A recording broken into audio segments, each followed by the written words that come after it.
Ruination has come. The broken arches betray the once grand history of this building. It towered over the harbor until it happened. A great force from the northeast fired into the city. Heavy artillery shelled the coastline. Fired from the water. A straight shot into Revachol. The tenement acted as a defensive wall against the worst of the shelling until it was destroyed, and they had a direct firing line. The wind blows through your hair. The sea breeze cuts around you, high on the balcony as you stare over the edge of the sea. The waves of the Martinez Inlet roll over the fallen remains of the building. The dark waters obscure the better part of the remains. What didn't fall into the ocean was used as scrap. What wasn't used as scrap was thrown into the ocean.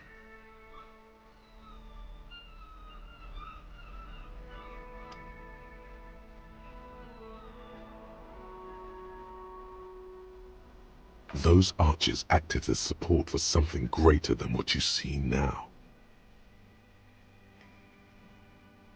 Only 3 stories stand where 9 to 12 once did. Restoration has failed. What the shelling took out was never rebuilt. A fleet, the combined armies of Occident and Grad, with Mesk volunteers, a 5-nation army, hundreds of vessels. They massed airships further down, in the Bay of Revachol. The artillery was so powerful. The ships not only required gyroscopic stabilization, they were anchored into the ocean floor as well. Many are still there to this day. If you squint, you can just barely see the shadow on the water, far in the northeast. Cannons still ready to placate Revachol.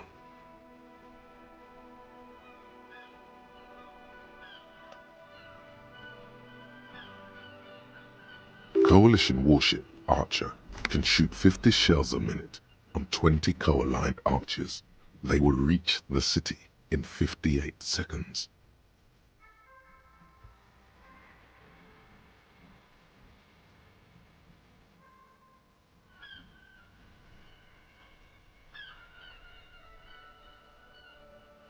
The Coalition.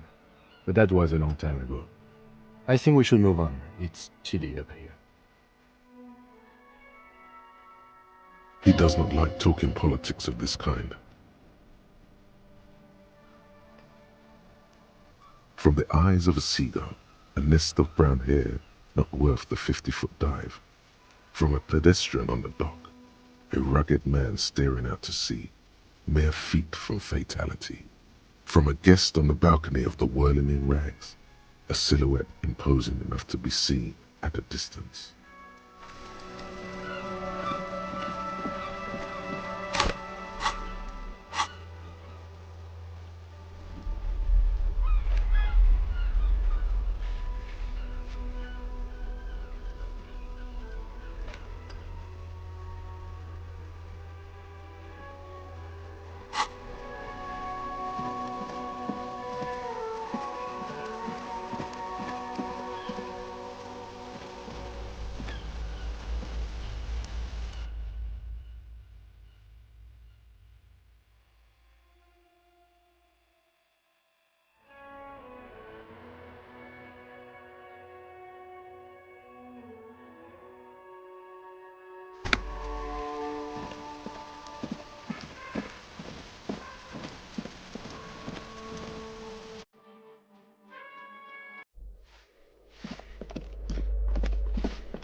You hear someone walking around.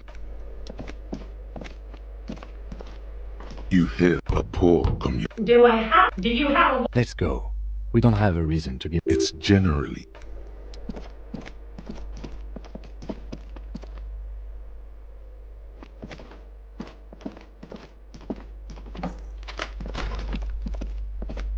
a plaster cast bust depicts a middle-aged man. The White Star, the photos on the wall. I think we have broken into the apartment. Whoever lives here definitely shares your enthusiasm. There aren't many communists around. Not after the I suspect that's exactly what they're trying to do. There aren't many communists around. He was definitely controversial. The tenant here seems to like him. There aren't many communists around. Not. The lieutenant raises a brow. Thank you for sharing this wonderful. There aren't many communists around. Thank you for sharing this wonderful opinion on human sexuality. There aren't many communists around. Call the Mama Takwa.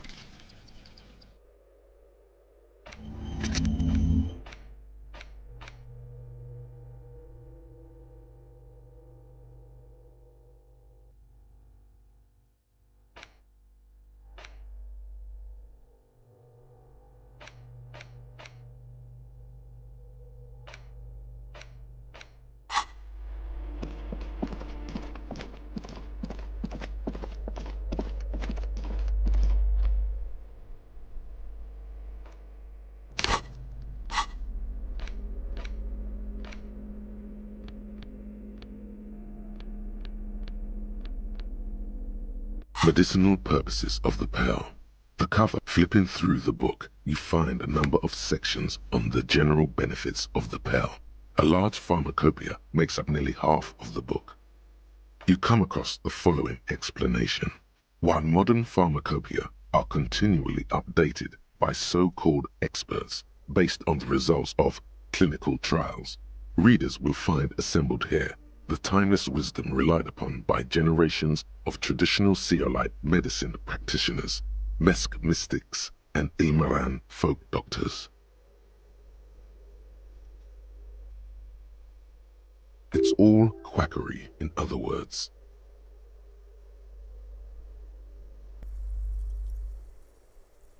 It seems to contain descriptions of the medicinal properties of various ingredients that may be gathered from the pill, as well as instructions for producing a variety of herbal remedies. There are a number of Seolite tonics that promise to improve your short-term memory, but nothing that speaks to your condition. What you're describing is booze. You don't need any herbs for that. There's nothing in here that speaks to hangovers directly. However, while browsing through the various descriptions, you become convinced that you could assemble something from the ingredients listed here. Want to give it a shot? First, you need to choose a base ingredient. Next, you'll need to combine the base ingredient with an appropriate vehicle. Lastly, is there anything else you'd like to add? The tincture you've invented sounds intriguing, but its medicinal value is suspect, to say the least. Safe to say it won't cure your hangover. Would you like to try again? Very well. Next, you'll need to combine the basic. Lastly, is there anything else you'd like to add? The tincture you've invented sounds intriguing, but its medicinal value. Would you like to try again? Very well. Next, you'll need to combine the. Lastly, is the tincture. Would you like to try? Very well. Next, you'll need to combine the base ingredient. Lastly, you've created a delicious tincture of whiskey and ginger. According to the pharmacopoeia, it should increase your energy and focus, though in your experience, it's only done the opposite.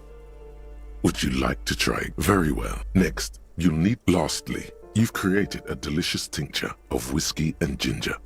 According to the pharmacopoeia, it should increase your energy and focus, though in your experience, it's only done the opposite. Would you like to try again? Very well. First, choose a base ingredient.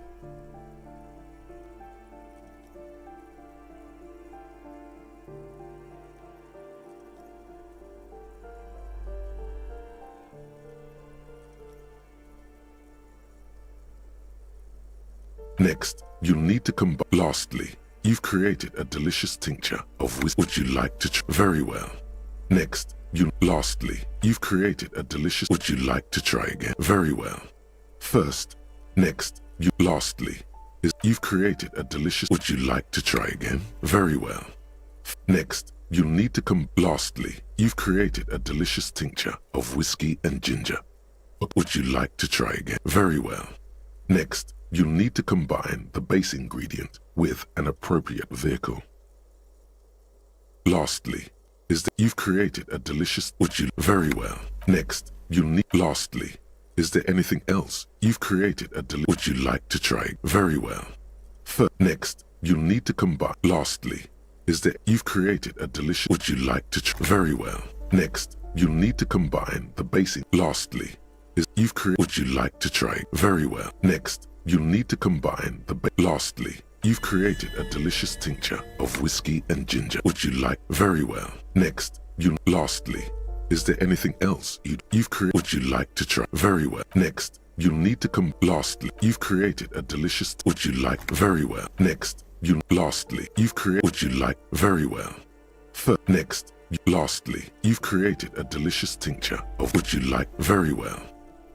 Next, you'll need to combine the... Lastly, you've created a delicious... Would you like to try? Very well. Next, you'll need... Lastly, Would you like to try? Very well. Next, you'll need... Lastly, is there anything else you'd like to add? Would you like? Very well. Next, you'll need to Lastly, Would you like? Very well. Next, lastly, Would you like? Very well. Next, Lastly, Would you like to? Very well. Next, Lastly, you've created a delicious... Would you like to try again? You close the book and find yourself staring at the familiar cover once more. Very well. Next, you've created... Would you like to try again? You close the book and find yourself staring at the familiar cover once more.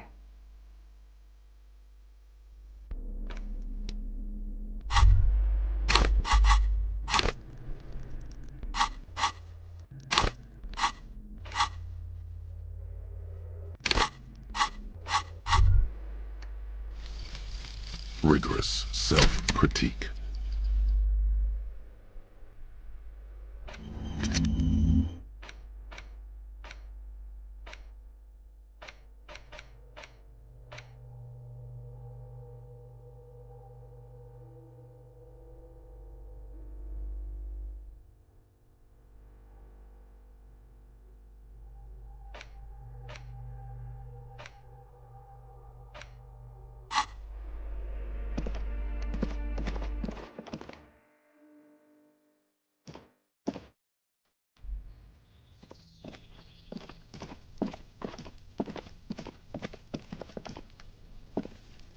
Gendarmerie, you found me.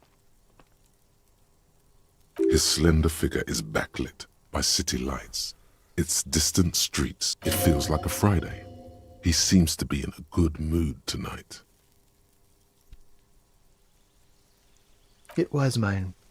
My friends use it from time to time to visit me. So tell me, are you here to make things right again? Beautiful. I have some good news for you. My Sunday friend is visiting me tonight. I told him about you and he'd like to say hello. Step in. He's already waiting. That's why I chose this place. Martinez is special, isn't it? Wait. Suddenly you are digging things?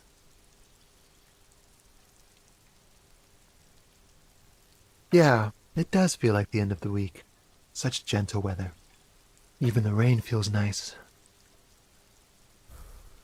Trust me, you do. That's nice, but I don't have anything to tell you. It's my friend you're looking for, not me. He takes another drag of his unfiltered cigarette and looks around. It's getting dark, and downstairs a cat crosses the yard, disappearing into the bush. Besides, I've got to run. Something tells you you're never going to talk to an individual this cool or mysterious ever again. To the city.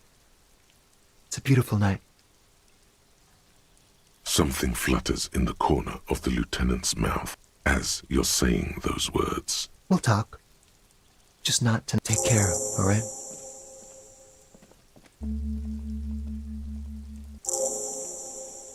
And he's gone again. Looks like it's becoming a theme for him. Who knows, detective? It's a mystery. Different, of course.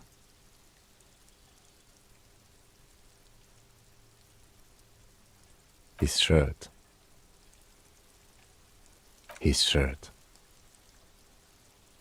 He's trying to dive deep into the mysteries of his shirt. His shirt?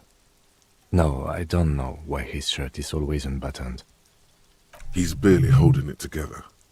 It's all he can do to keep from bursting out in laughter. Come on, detective, let's go. We've got a potential witness to interview. His Sunday friend, remember?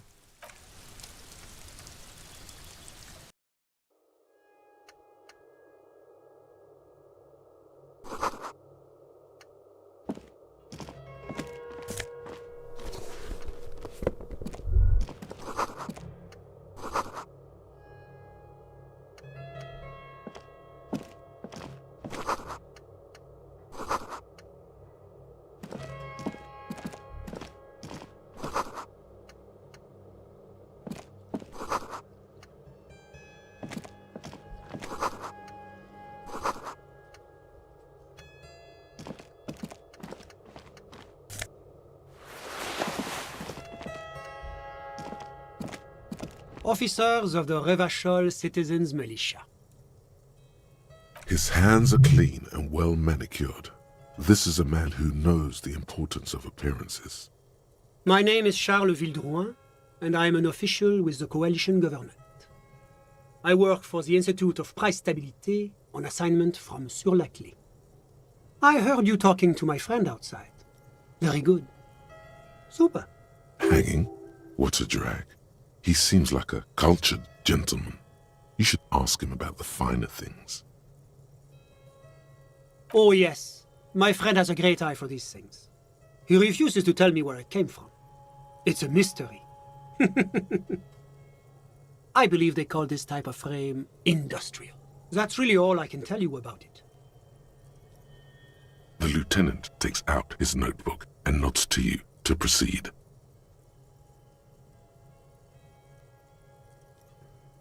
I'm sorry to say I did, officer.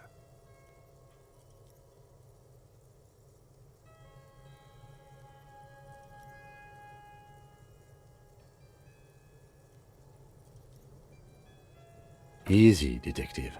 No need to jump to conclusions. Because I did it? He's clearly not a man accustomed to being spoken to in that manner, let alone to being accused of murder. Officer, it's very difficult to describe what I saw that night. It was so surreal to me, like... He holds out his hands and blossoms his fingers, like a drama teacher setting the scene. What do you mean, like in a play? It was just so strange. I could barely comprehend what... I was on the balcony when it happened, getting some fresh air. I remember that first they came in, carrying what looked like a body. And then I saw all the surrounding windows go dead, one by one. That's when I understood. I should not. Sounds like the victim was unconscious, or at least incapacitated. Well done, detective. I couldn't see their faces well, and there were quite a few of them. But they were very loud and very... Martinez. Let's just say that the laboring classes can get rather expressive with their profanities. I couldn't tell you exactly. Less than 10. Maybe 8? The lieutenant sends you a sharp look at the mention of that number.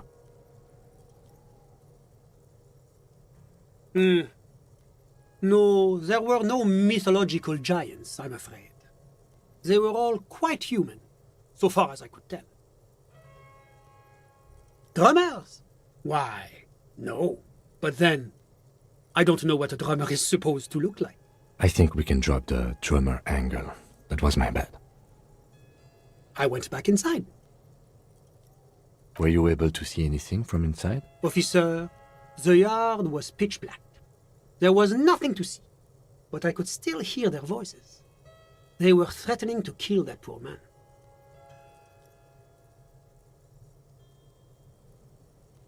All men, I presume. But again, I couldn't see very clearly. Those funny... Oh, officer. That kind of language is unbecoming of an officer of the... I believe they were mostly white, though I believe I saw 2 Areopagites among them. And I am... Well, that's the strangest part, officer. Nothing happened. It was oddly quiet for a public lynching.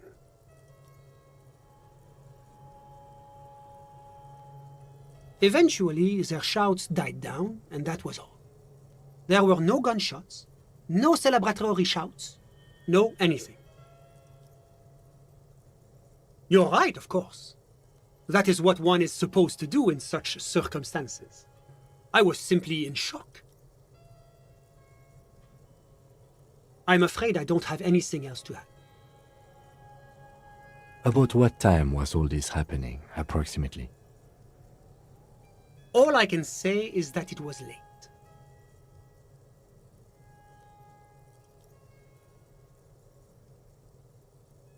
No, I didn't see the corpse until the following day. It seems this wasn't the break you were hoping for. I think we have everything we need. Thank you for talking to us, Mr. Villedroit. Of course, anything I can do to assist the RCM.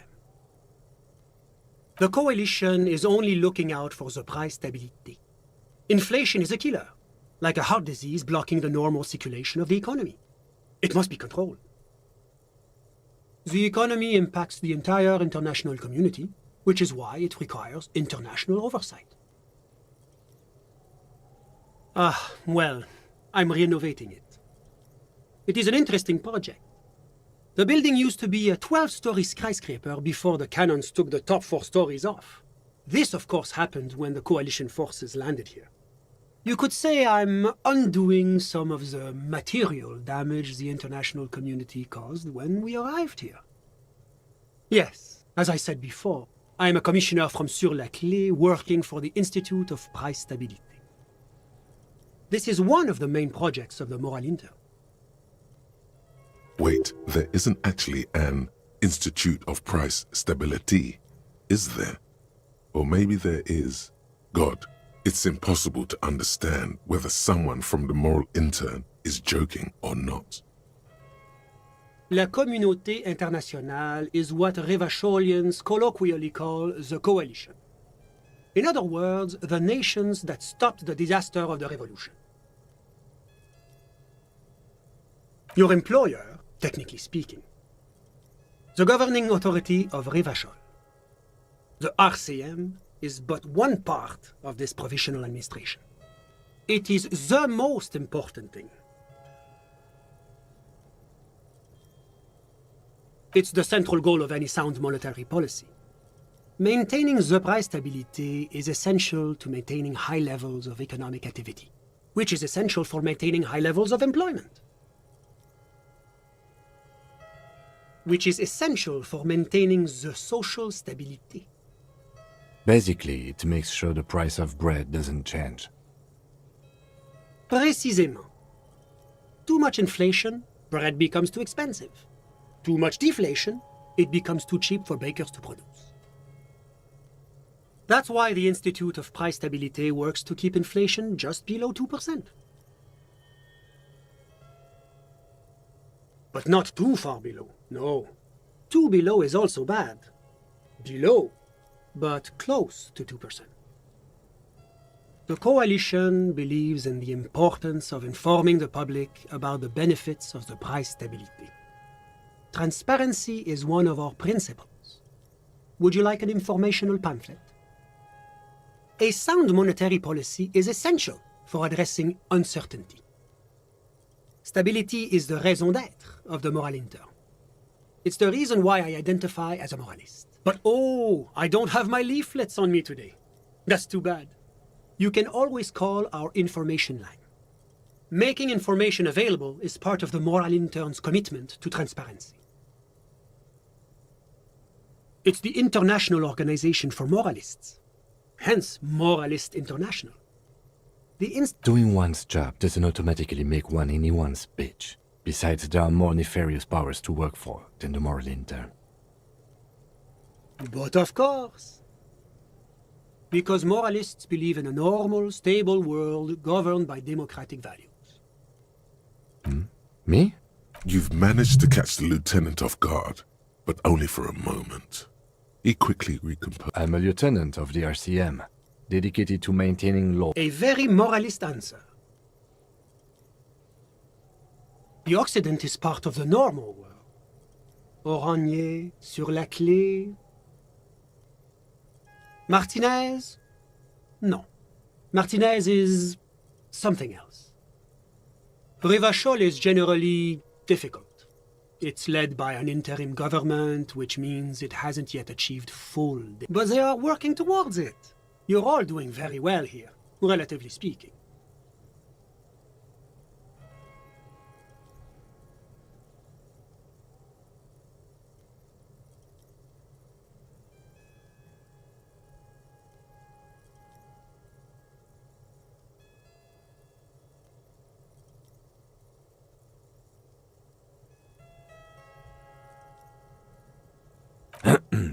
Of course, the detective's personal views do not represent the views of the RCM. Ah, my friend.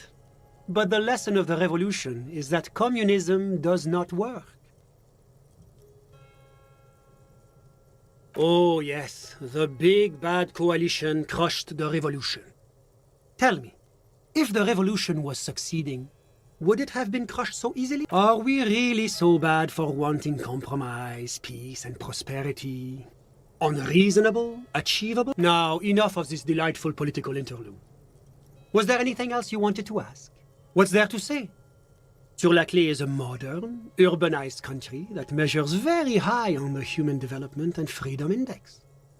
Mostly, though, it's known as the executive heart of EPIS. Moreover, it is a great sponsor of less emerged countries. Revachol is only one of its many darlings whose progress it supports and cherishes. Darlings? That can't be an official designation. Because a great percentage of Revachol's culture hails from Sur-la-Clé. Its language, its people, its cuisine even. Or at least in the downtown La Delta area. Jamrock and other parts of the international zone have been mercifully spared of Sur-la-Clé's love for meatballs and mashed potatoes. Oranje is an exemplary nation who, as a core member of EPIS, contributes 28% of our annual budget. Next to Sur-la-Clé, Oranje is probably the most prominent member of the international community. As founding members, they are both very EPIS. Oranje carries a lot of political weight, while Sur-la-Clé takes care of the business side of things. Sur-la-Clé hosts the headquarters of the major EPIS institutions. Oranje's economy is one of the most advanced in the world.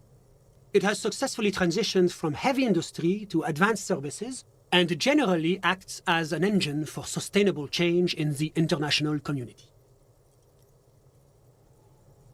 But that didn't tell you anything about Oranje. About what?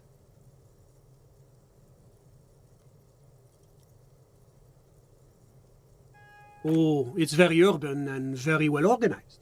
Their streets are clean, their horse cars run on time, the people are polite and efficient. Like I said, they are an example for less emerged nations to follow.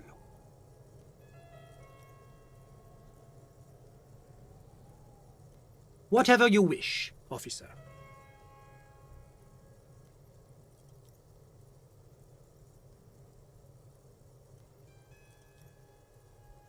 Ah, my friend.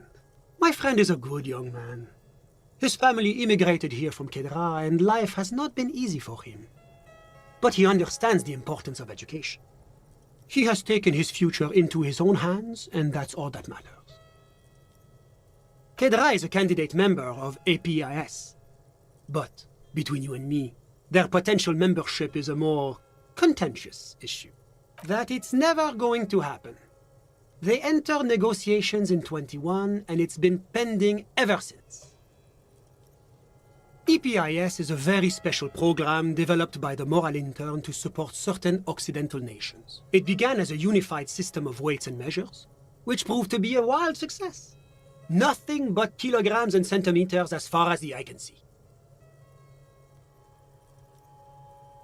God, yes. Sweet standardization. The backbone of... It was such a wild success that we expanded it into an economic union for the processing of steel. Another success. And between you and me, the moral intern feels emboldened by this success. Emboldened to take EPIS to the next level. Why, it stands for progress and stability, like the moral intern as a whole. It's been such a wild, extraordinary success thus far. We are very excited to take it to the next level. A supranational political alliance. The United States of Occident. You mean Revachol? No, it's going to have transparent democracy. It's one day going to be a candidate member of EPIS, sure. Except that candidate members never become full members, do they? No, candidate members do become members. Why do we even have the whole system in place if they don't? It just takes time. Time and evaluation. But we were talking about my friend here, not politics. How did any of us become friends? Bad things happening on the Insulindian Isola? Oil platforms ablaze in the night? Civil wars lasting for years? Finally, the international community is forced to step in.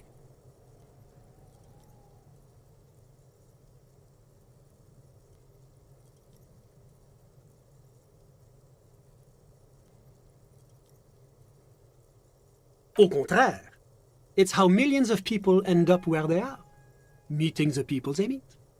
It's how I came here, and my friend too. Sorry, who? But I told you, officer, he's a bright young man here to pursue his education. Education is the foundation of our future, especially the arts. It is a cornerstone of our civilization.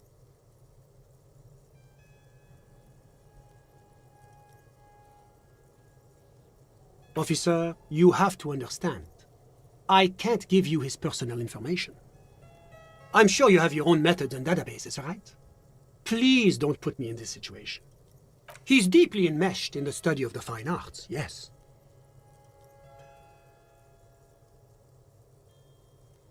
As though you weren't envious enough of the boy as is. He's a truly free spirit. He likes all the arts. Perhaps graphic design, printmaking, who knows? The world is open wide for a talented youth like him.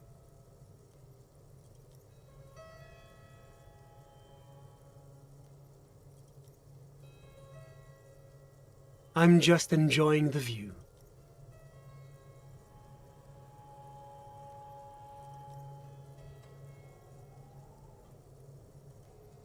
Listen.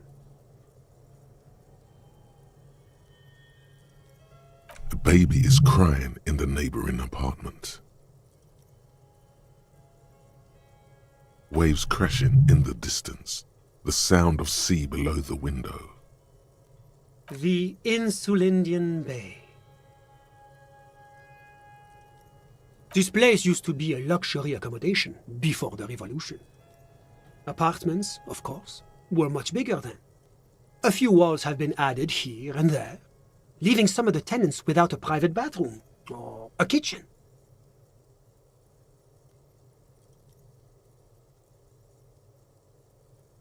But the million real view stays. You can't take that away. My friend comes and goes. I'm sure you'll see him around. He's a busy bee. A busy bee? What an odd choice of words. I'm all ears, officer. A moment. Do you have everything you need from me? I'm afraid we won't have the chance to speak again once you leave. It's against diplomatic best practices for an official in my position to be discussing murders with local militiamen. And I'm pressed for time. After you leave, I should be leaving as well.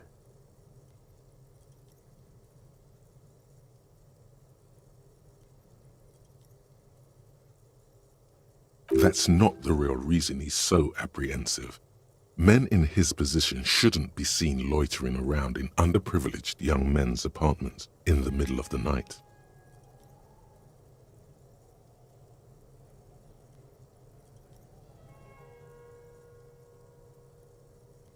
Sure, go ahead. It's a beautiful space. Let me...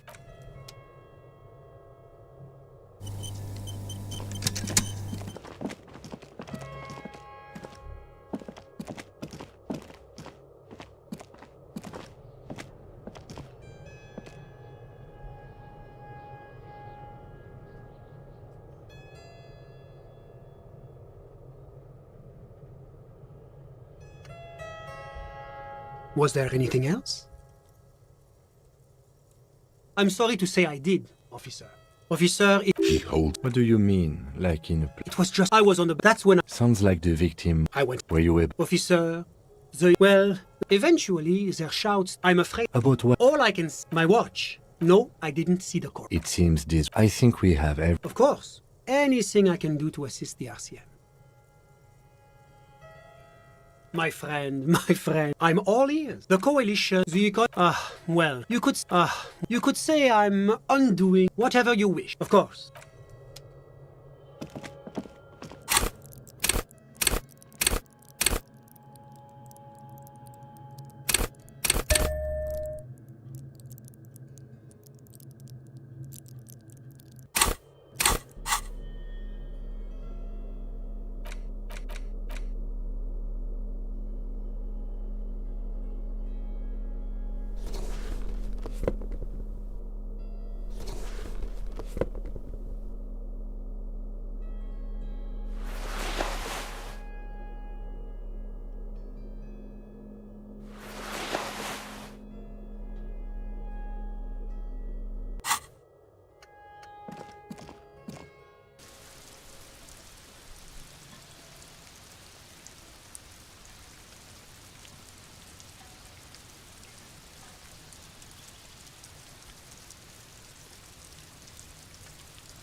The bed is still cold.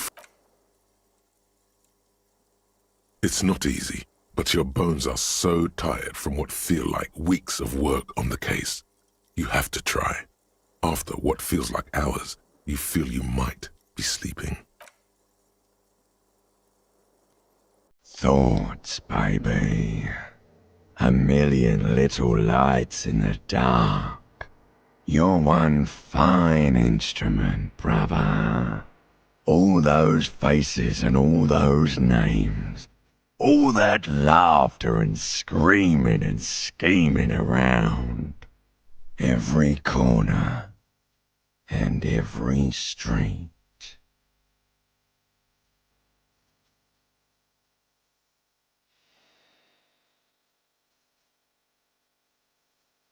Recorded in you forever on Faraday. On and on it goes, for untold hours. At the disco where you first asked her to dance.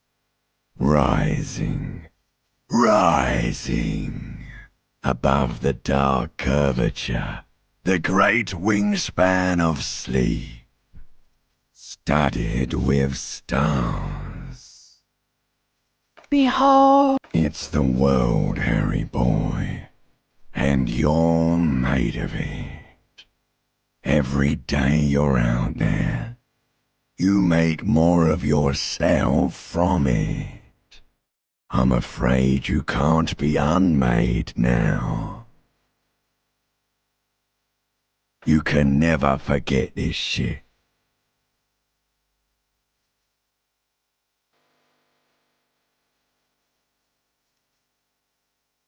All stuck on loop, whirling, spitting out words and images.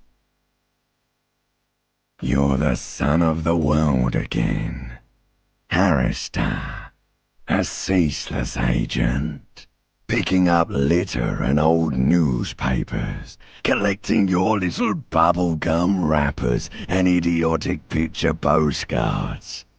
Meaningless, meaningless keepsakes. Reading your awful letters and recalling things, aren't you? The endless names of the world. An address book you are. The map of a city. You'll go insane if you keep going like this. One more day, and you'll be in the loony bin. I just know you will. And for what, brother man? For the working class. For the money, baby. For the greater good. For Revacon. Always and only Revacon. Solving your little crossword puzzles. Doing your tasks. Crossing names off lists. Trying to become some sort of world detector. It won't make it okay. It won't put smoke back in her mouth. There he goes again. He's a real political animal, our Harry. He still doesn't see that it's the world changing around him. He's got no idea what he's in for. Cause so clear love. Beep, beep, beep. The alarm is ringing, Harry. The disco circus goes on and on. You barely... Do it for the picture puzzle. Put it all together. Solve the world. One conversation.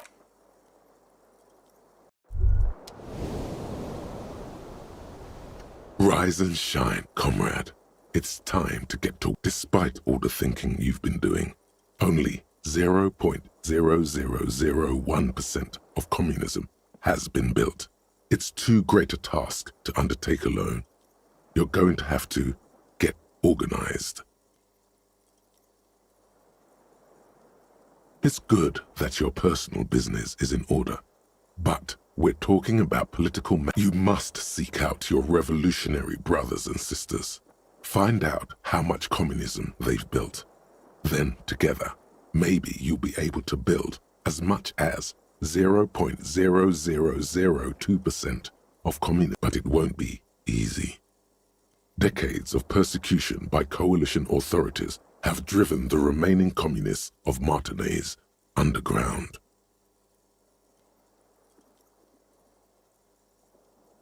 Possibly, if you have been, it's only because you're a double agent acting in furtherance of your long-term objectives.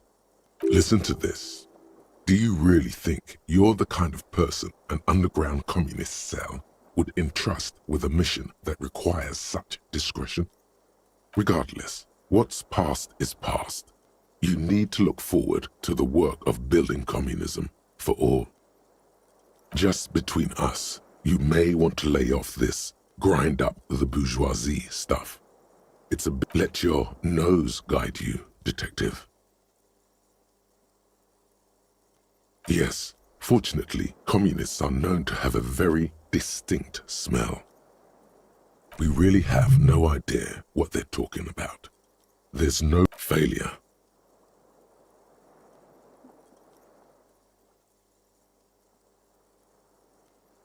That's why you're perfect for the job. No one's got a better nose for failure than you. What you're smelling is your own body odor, of course. Nothing a shower and change of clothes couldn't. People sometimes complain there are no real communists left in Martinaise, but you can smell their presence. Incidentally, during the waning days of the anti-centennial revolution, a number of Revacholian communards constructed elaborate hideouts in abandoned root cellars, hollowed out tree trunks, and even residential sewage tanks. This latter phenomenon gave rise to the early anti-communist slogan, "The future's bright when you flush out the white." Failure. It's a smell you know all too well, simultaneously repulsive and yet darkly appealing. Musty with a sharp tang, but also a remnant of lost sweetness, like a rotting mango that's been swaddled in a coat from your grandfather's attic. What you're smelling is your own body odor. People sometimes complain there are no real Incidentally, during the waning, first you'll have to locate the remaining communists in Martinaise. When you get near to someone with revolutionary potential, your nose will give you the signal to establish contact. Again, no, it won't. Any olfactory response you perceive will be strictly psychosomatic.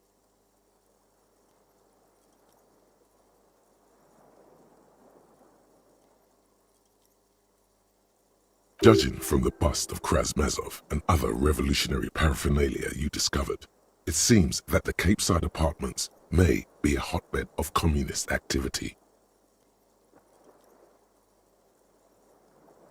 You'll discuss the monumental world historical task that lies before you. You'll engage in rigorous and spirited debates about Mazovian theory and practice, but mostly you'll probably complain about other communists.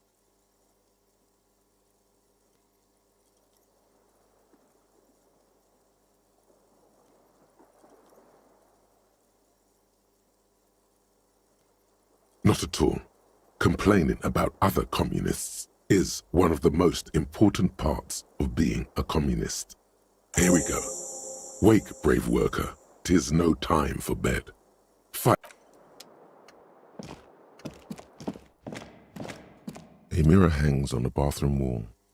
It's barely covered in steam anymore.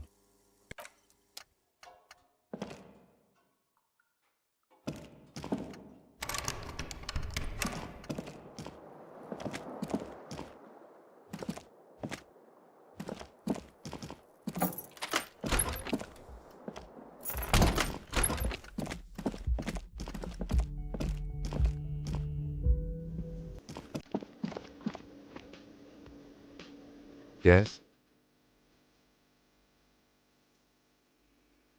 The lieutenant's posture becomes rigid and uncomfortable. The lieutenant is fastidious as a cat in matters of his personal upkeep. And yet, in the folds of his jacket, you can just perceive the stale and acrid traces of oil rags, transmission fluid, and brake pads. Wait. There's something else there. Something that sets your GABA receptors aflutter. The lieutenant's aftershave, a common drugstore brand. Strong hints of pine needle. But what sort of ideological picture do these smells paint? Do you need something, detective? It's nothing fancy, just plain old Tiger Super Special. Are you thinking of, you know?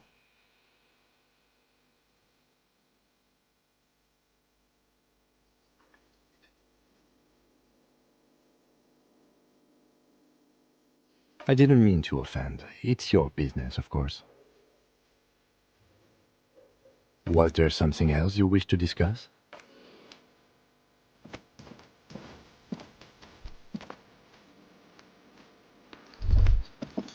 Wait. No. Something about this bunch doesn't smell right. They are, but they don't seem too keen to talk with you. No, they don't.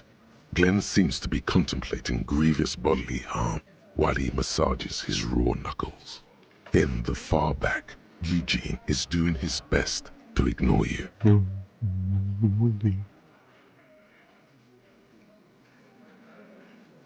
And from his perch at the end of the table, Titus Hardy himself stares at you with a cold contempt that makes you want to leave the cafeteria. Besides, you're pretty sure they consider themselves social democrats.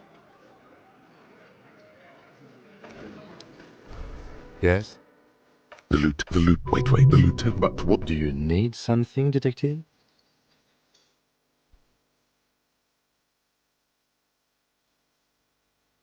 It's not. Are you thinking of...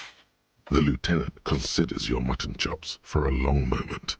A slight grimace. Sorry, I'm really no expert. Was there something else you wish to discuss?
Inside, you see a set of steering levers, a radio microphone, a pull-out toolbox. This is Precinct 57. How may I assist you? Yes. The armor was produced by Fairweather in their facilities in Bétancourt, sur la Clé in 42. It was part of a special order for Corps de Pharmacie, a security firm contracted to protect the interests of Oranese pharmaceutical companies in the Seminine conflict. So, it seems the armor went to Seminine. That's where the paper trail ends, though. Even the firm has proven difficult to track. Corps de Pharmacie has been renamed several times over in the years since the armor was issued. The most recently registered firm that the ICP has been able to connect to the CDP is a military contractor called Trinell, and the one before it was Downwell. I think they might be the same contractor. A suit of armor like this would have been manufactured with a particular person's physique in mind. You should ask for whom this suit was fitted.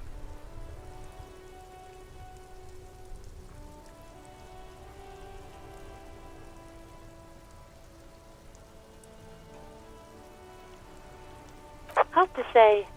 Their client list is rather diverse and incomplete. The only constant seems to be that the mercenaries are always deployed in third and fourth world countries. Yes, but the ICP tends to be reluctant to share private sector records. I could try to talk them into it, though. Sure. Call back tomorrow. Hopefully I will have more information for you then.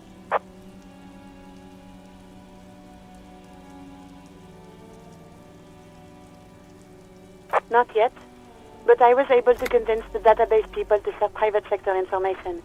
They promised to get back to me by tomorrow morning. Do you have any other questions? 57's over and out. In the cabin, you see a set of steering levers, a radio on a hook.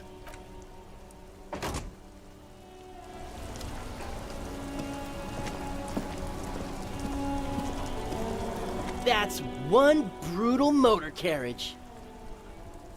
If I were a real skull now, I'd jack it, paint it in palm tree livery, then bottom light it, neon style. A snazzy shit-ripped skullmobile like this would make a fine trophy. We could, like, hang fucking shrunken heads from the side mirrors. Cops' heads. Scary tribal shit. Yeah, tribal shit. A cop carriage like this would have proper skull value. While I appreciate the interest you take in my brutal motor carriage, I have to stop you right there. The RCM takes threats directed at its property seriously. It's just theoretical work, Copper. No basis in reality. Man, if we were certified skulls right now... Skulls. Now there's a strong organizational title. I can tell you who we're not, cop. We're not snitches or skulls. Which is not to say that the skulls are bitches and... On the contrary. The part of this presentation you want to take home with you, cop man, is we're not part of the skulls yet. Okay then, let's indulge in some intellectual exchange. These young men seem eager to share their beliefs. You don't know? What kind of cop are you? It's not a question. Don't get into it.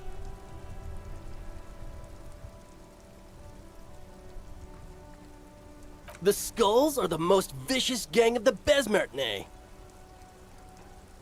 Besmatine, or the Besmati, the Immortals, are West Rivasholian crime syndicates.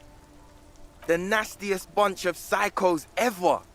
Jacking carriages and getting into high-speed chases. Possessing an infinite amount of fuck-all swagger, infamous for their non-verbal modus operandi. If a skull spots you, he will pull out his dagger and stab you without saying a word. The lieutenant's voice is as calm as usual, a testament to the violence and death he's witnessed through the sight of his firearm. They usually occupy the burnt-out quarter in Jamrock, or you can find them loitering around their brightly painted bottom-lighted vehicles. I can't wait to become a skull. Bottom lights are wretched aggressive. No, they really aren't. It's porno tuning. Say no to the porno.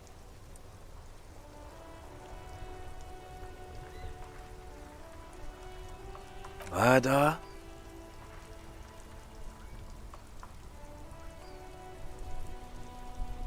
Yeah, sure. We'll gladly tell you everything we know about it. It was a man. Also, he was hanged. He was hanged from a tree. Yeah, I mean... These punks don't know anything. Hey! Stop right there! How does one know anything? Ah, this sounds like epistemology, a field so occupied by thought that it begins to question thought itself.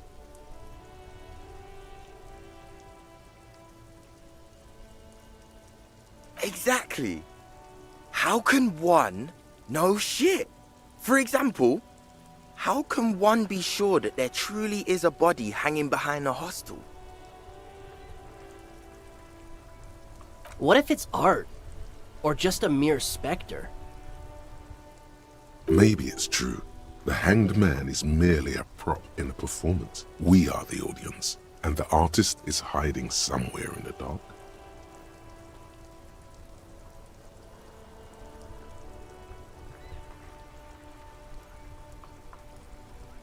No reply.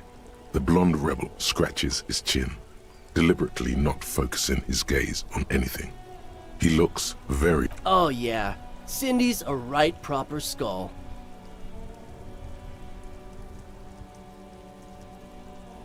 Yeah, a true artist of the future. Just like Arno van Eyck.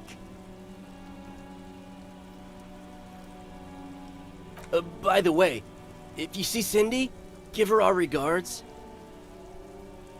For all their nihilistic posturing, these young men are not lacking in youthful idealism.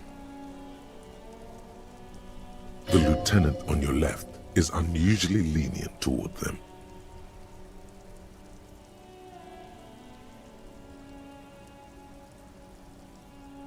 Oh man, yeah. We're not fucking kids, man.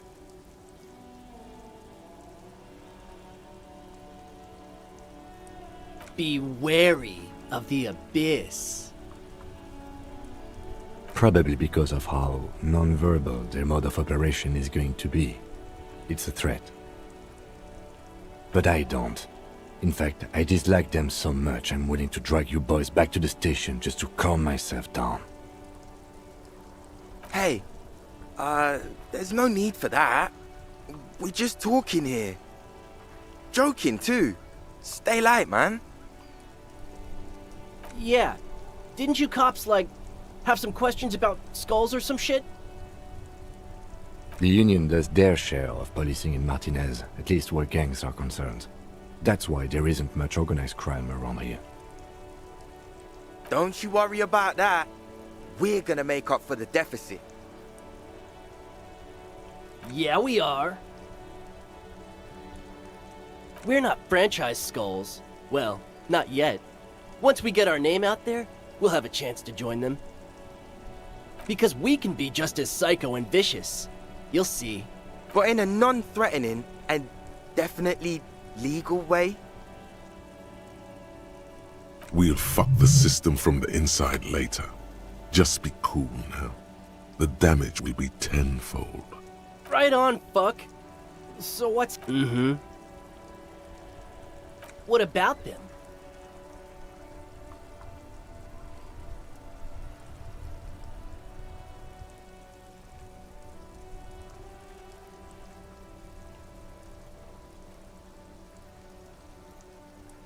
Well, first off, it's a statement and not necessarily something that characterizes me as a person, even though the statement has character. And I do like piss. The word piss epitomizes the struggle taking place in the world. Things being defined as they seem, not as they are. And, I guess, it's also about communal spirit, the future, and truly appreciating our differences. Also, you've got to admit, it catches the eye. And since the Grand Piper is slowly but steadily moving towards basing the economy on it, attention, it is imperative that the medium itself convey the message. What I mean by this is, we are all piss and that the world is inherently meaningless. It seems that the young man has a certain expertise in at least one field, even if it's rather narrow. Like I said before, many men keep searching for the one, for so-called true love, which is actually just obsession masquerading as kinship. The thrill of the chase, the hollowness that fills your chest cavity after catching it.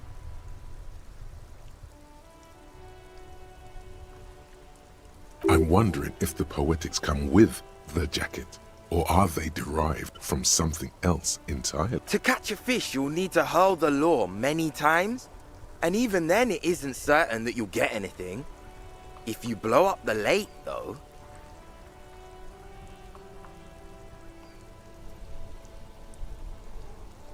you get more fish in a shorter time.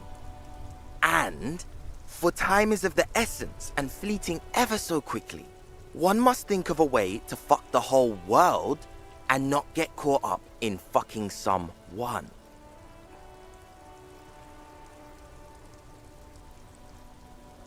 Because when one fucks everything, he fucks nothing.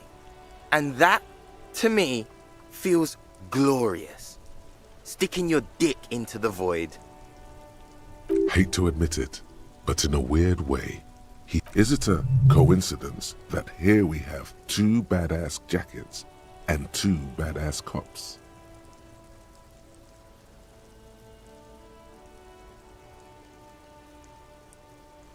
Yes?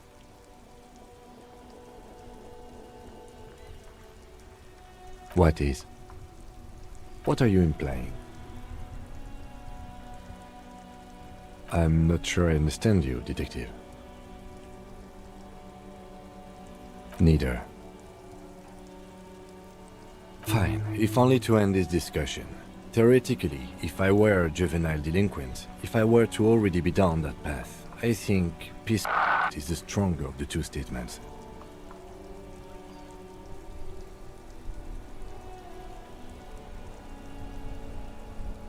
Seems about right, especially considering your heroic exit attempts. That's an origin story for a dynamic duo right there.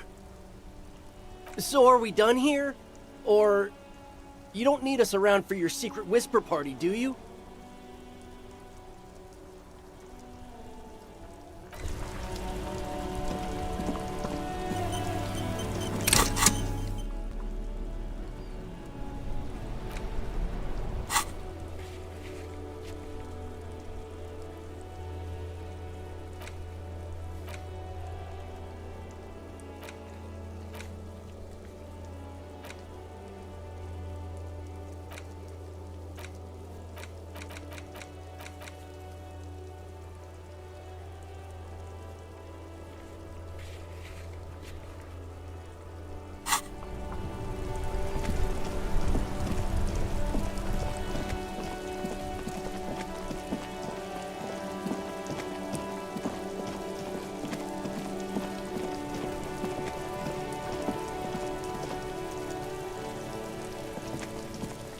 Fuck, does Kuno care? Kuno does...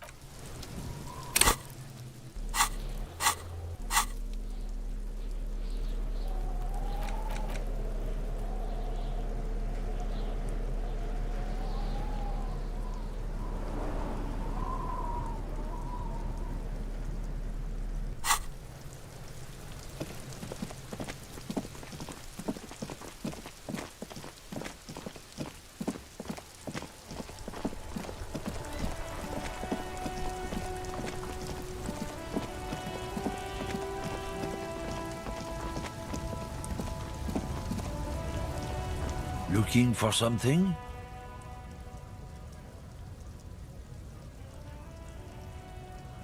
I don't know what you're talking about. Listen up, fuckwits. You don't scare me. You cops don't run Revachol West. You don't run Martinez. You don't run anything. No. He means La Puta Madre. A legendary, and not in a good way, crime boss from Jamrock. Controls what is probably the most powerful organized crime outfit in Revachol. Yeah, him. Then I presume you are familiar with his peonies. Yeah, they're his little bitches. He's got them all over the Union. Not just the unions. He has peonies everywhere. Some say he even has them in the RCM. Dirty fucking peonies who'd do anything for him. Multi-ethnic drug addicts. The lieutenant adopts a rodentine quality. Be cool, sire. He's getting into this. You're not peonies. You wouldn't be investigating a drug thing if you were. No, of course not. We are not peonies. But if we were, and one of Madre's drivers were to be stealing from him, then it's a good peony's job to find out who that is. He's surprisingly good at this. Not bad at all. Look, it's not a hard job. It won't take a long time. It won't make Padre Madre angry. But a stupid fucking racist is standing in the way, protecting this fucking thief. I'm not scared of you or the mob. I'm under the protection of the Lorryman and Carter's Guild. You've seen that corpse in the ceramic armor there. Did his shitty little guild protect him? Nah, you wouldn't just leave him out there if you... The lieutenant turns and gives you a barely perceptible nod. Be careful. This man's still got some fight in him by the looks of it. It won't be easy to break him.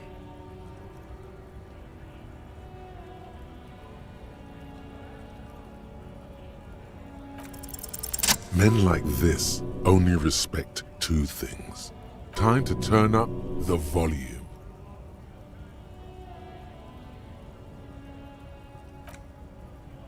fuck you. I told you. I'm not good. There. His voice grows smaller as yours. Fucking homo cop. Look, fuck you, man. It's some lorry down there. Green banged up thing. I don't fucking know who she is. When did she go away? I don't know. I don't even know her name. She just rolls with the fleet and acts like a big shot. Some dyke, probably. I haven't even seen her for days. Past the monument. Down there. The Green Temple. Now leave me the fuck alone, okay? A small temple by the monument. Green. Let's get into that lorry. Looks like he got his adrenaline up, too.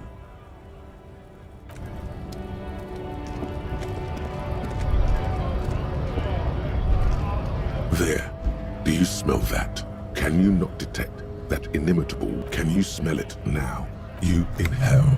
The cilia along your olfactory epithelium tingle with excitement as they sift through the swirling morass of industry. First come the smells of the agitated strikebreakers, layers of body oil and sweat, over-buttered meals pulled from bake-light lunch pails, the biting stench of lye soap. And then there's the slowly oxidizing metal gates, the scent of stale grease emanating from every crack. Everything in order, detective? A personal errand? You're smelling for... You know what? I'll just leave you to it. The lieutenant lacks your highly developed political olfactory cortex. The reek of communism is undeniable, and it's coming from that railing right there. Yes, now's your chance to... But be easy about it. Communists have been known to...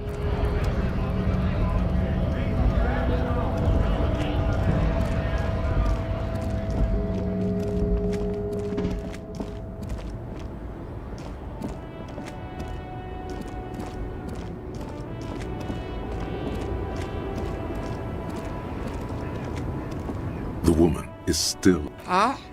What is it? What do you want? Time, of course. Whatever stupid things they put in the lorry, I quit concerning myself with that a long time ago.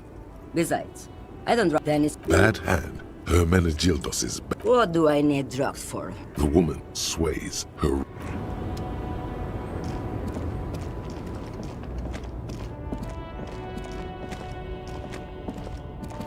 This screen found A to Z, Contemporain, is parked in the... This must be the one he told us about. The glass on the side windows is tinted and covered with dust. You can barely make out the shape of the seat and two steering levers.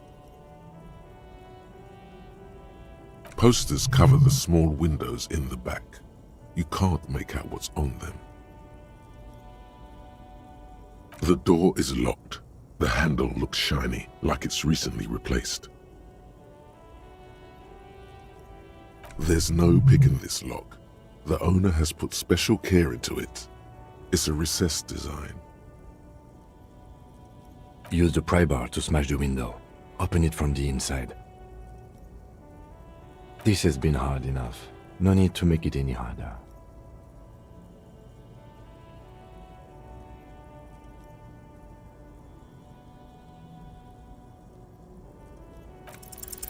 With a firm grip, you raise the pry bar, a glint of light catching on the tip. Call down the hammer of truth and justice. Release your secrets, lorry cabin.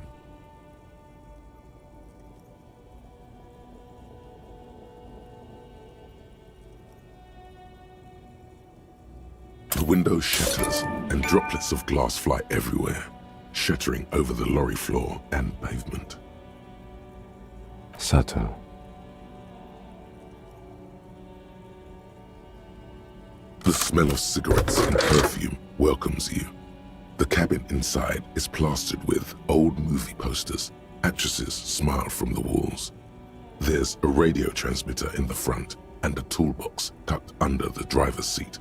Some tools lie scattered near the pedals. There's something odd about the passenger seat. The seating fabric has been pulled tight over the lower side of the seat where the toolbox should be. These are movie posters featuring starlets from long-forgotten films from the 20s, the teens, even the 90s of the last century. One of them particularly catches your eye, a centerfold of an ingenue attached. There's definitely perfume in the air. It's spicy, with a hint of amberette, wafting through the bitter air of the cabin. The remnants of a sweet juniper-scented perfume, probably Grenade No. 5. The actress is draped in a sheathed dress, one of her shoulders bared. The faded remains of an autograph run across the poster. She's looking past the camera. This is Tip Tijon, a starlet from the dawn of cinematography, less known for her talent than her tragic, untimely death. She wasted away in a drug den called the Door to the River, not far from here on Boogie Street, a mixture of cocaine and morphine.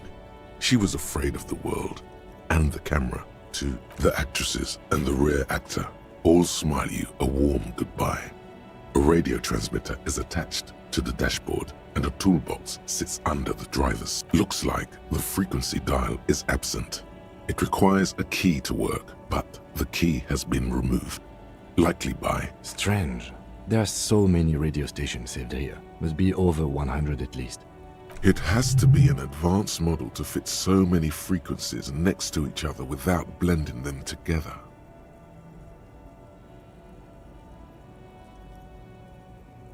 No, that's on 78.9. What? I happen to have committed the frequency to memory. I have no problem admitting that. For contacting an entire fleet of lorrymen, for example. This is all shortwave, UW and UKV. Looks like we are dealing with an impressive organizational tool. The nerve center of a huge... A 20-kilometer radius at least. Perhaps extended by an attachable antenna that's not here right now. Doesn't look like it. It's completely inoperable without a dial key. The ghostly actresses and the... You wedge yourself under the steering wheel to get a better look. Seems like the few tools lying around here, a hammer, a pair of pliers, a rusty wrench, have been casually thrown there by the disorganized. But one odd detail does catch your eye. A piece of sandpaper has been glued. Sandpaper adds extra grip.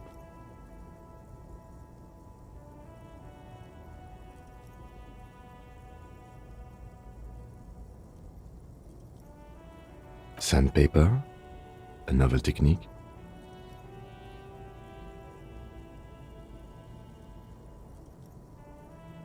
Yes?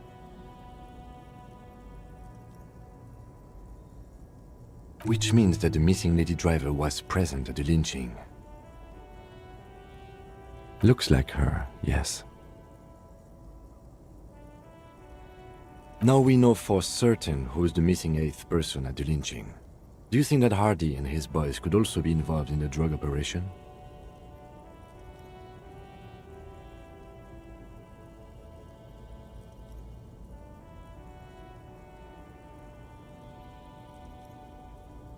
You're right, but we should still go and see what Titus has got to say on the matter. Are we finished? The movie stars are still smiling from the walls. The radio transmitter sits on the center console and a faint smell of perfume is in the air. Voila, a stack of neatly folded papers has been stashed behind the seating fabric. You see 3 maps depicting a large metropolitan area. It's Revachol. Some of its routes and highways have been outlined with a pen. Bonne prise.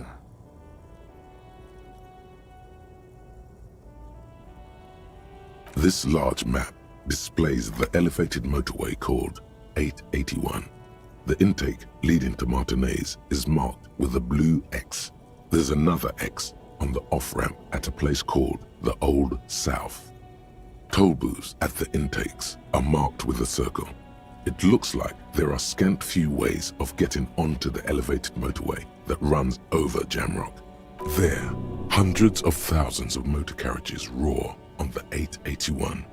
High above the massive brown and red roofs, that is Jamrock. The commuters don't even look down. The world ceases to exist outside the windshield.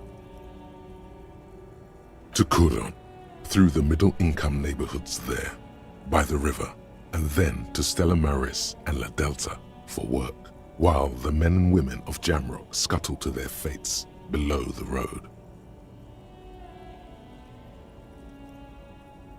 This municipal map from the 30s displays a complex system of storm sewers underneath a sub-district called the Pox, old military hospital, right adjacent to the 41st precinct.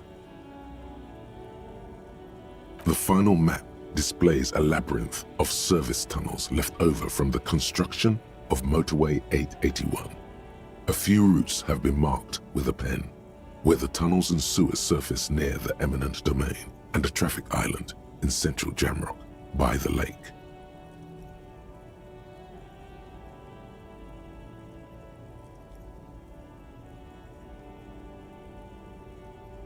These service tunnels were probably used during the construction of the foundation beneath the motorway.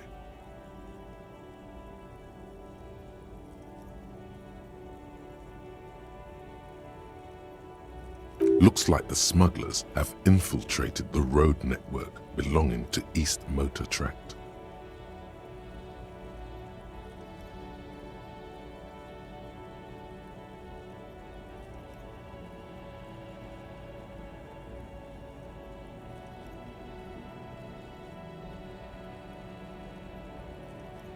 So it would seem.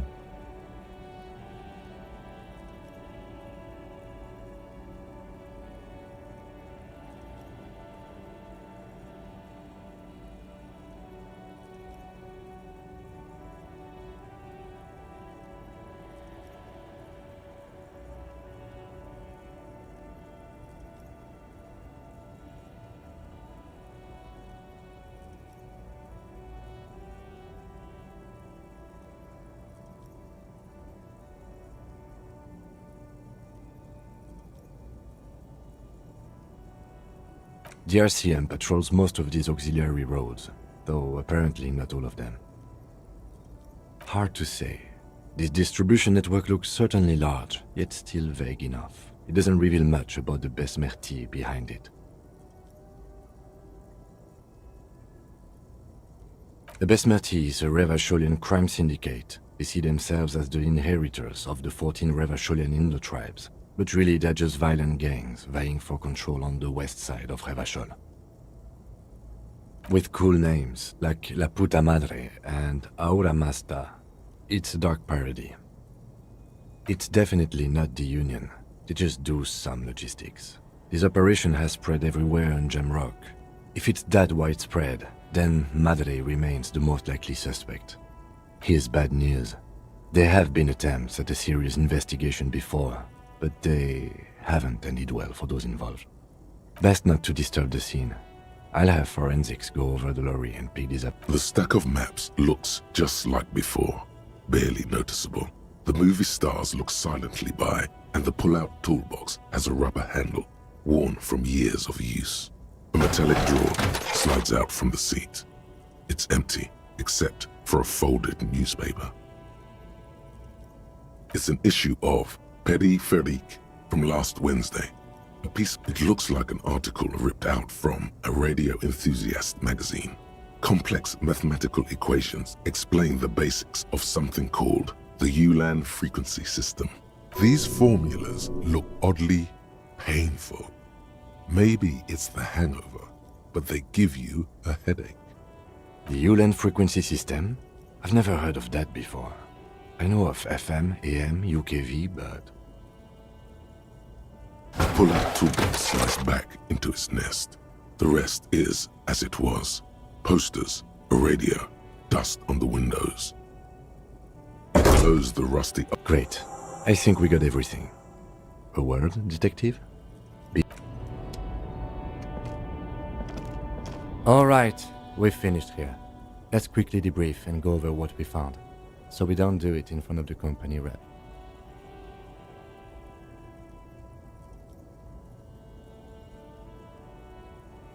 Honestly, I'm quite worried by what we've seen so far.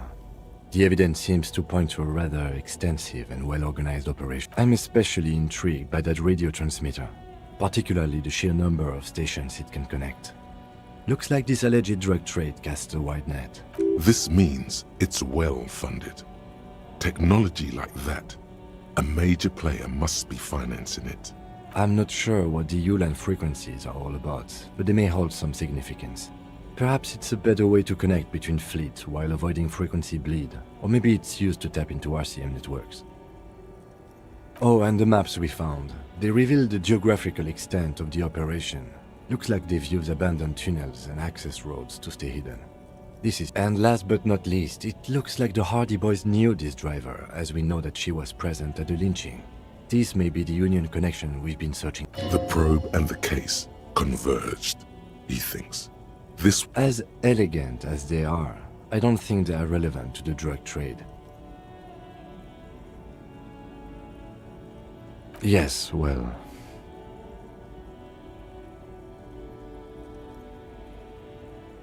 Like Joyce told us, yes, logistically. But don't expect to bust this open during our stay here. At best, this is an angle we can use against them, to other ends, as extra ammunition. Meaning, someone as slippery as Everard won't be caught by a couple of cops and some stuff they found in some cabin. We should return to the murder case, see what Joyce tells us about the lynching. When we are done for the day, I call my station and suggest our narcotics department. There are more than enough grounds to start an official investigation, sometime later when we are done here. With the fact that one hasn't started already gives me pause. An investigation, I mean. Especially if the Madrid grouping is involved, and I can't imagine they aren't. It's certainly worrisome. All the same, I don't like the idea of internal affairs descending on the matter. That won't help anyone either. Debrief over. After you. Yes?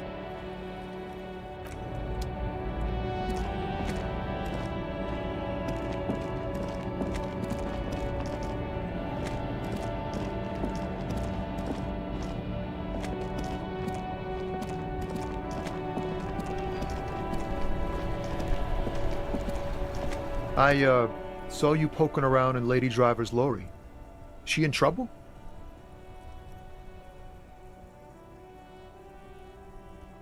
It's that bad. Man, what should I do?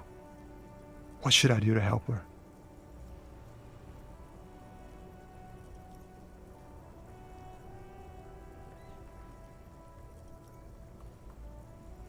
Yeah, maybe I should just keep my head down and work on my rhymes while I can. Oh, you know, Tommy Leham's gonna be a musician. Sprechgesang, but with beats. I've got a lot of free time on the road to hone my craft. The correct grammar is Tommy Lahom.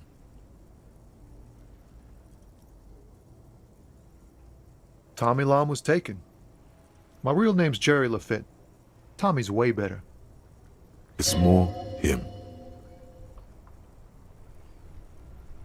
The man taps his fingers rhythmically against his arm.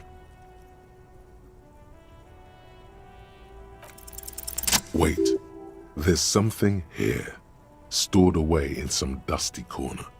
It starts like... Whoa! What else?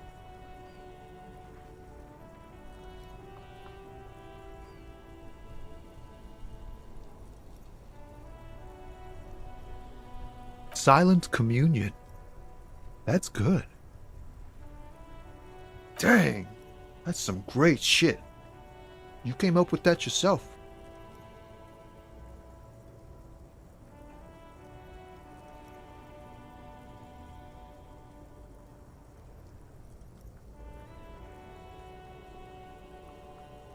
No matter.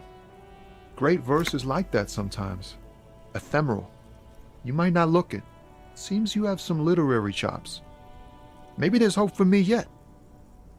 Just messing with you. It's cool. You're an okay guy. For a cop. They're more often into fists than rhymes, see? Let alone honesty in verse.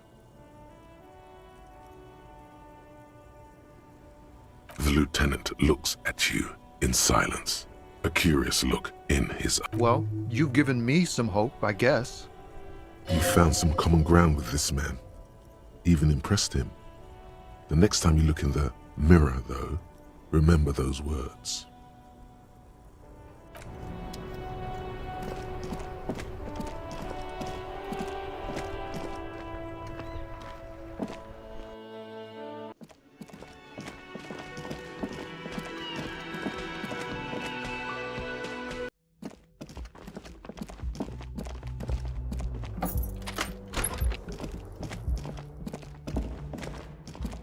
A mirror hangs on the bathroom wall. It's barely covered in steam. It's too late. Like an image on film.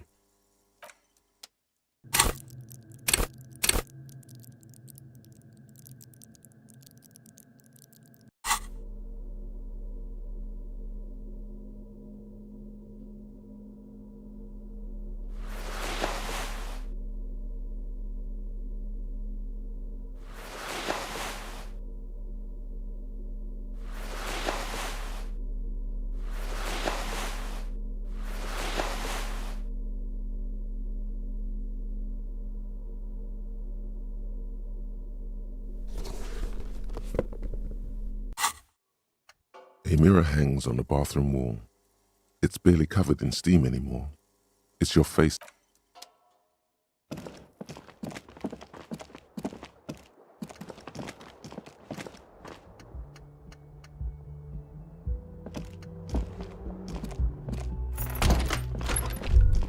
You should pick that fat, juicy cigarette butt from the tray, light it up, and smoke the living shit out of it. The living shit. Who knows what you are? A monster, a murderer. Then how very astute of you. This renders it ineffectual. You should look for a whole cigarette, or better yet, an entire pack. Strike good. They'll make you stronger and better. You're too old to be cool now, but find cigarettes, smoke them, blam. Instantly a cool renegade man, a mystical red dragon. Plus, smoking them gives massive bonuses.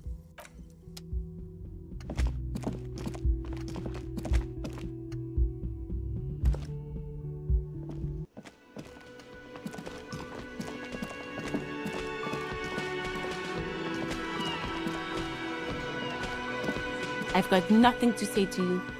Why I am not. You could be Liz. You could be anything. You could Even a mod? Glenn, I went to... He's right. With a face like that, she could be on the cover of Le Debutante International.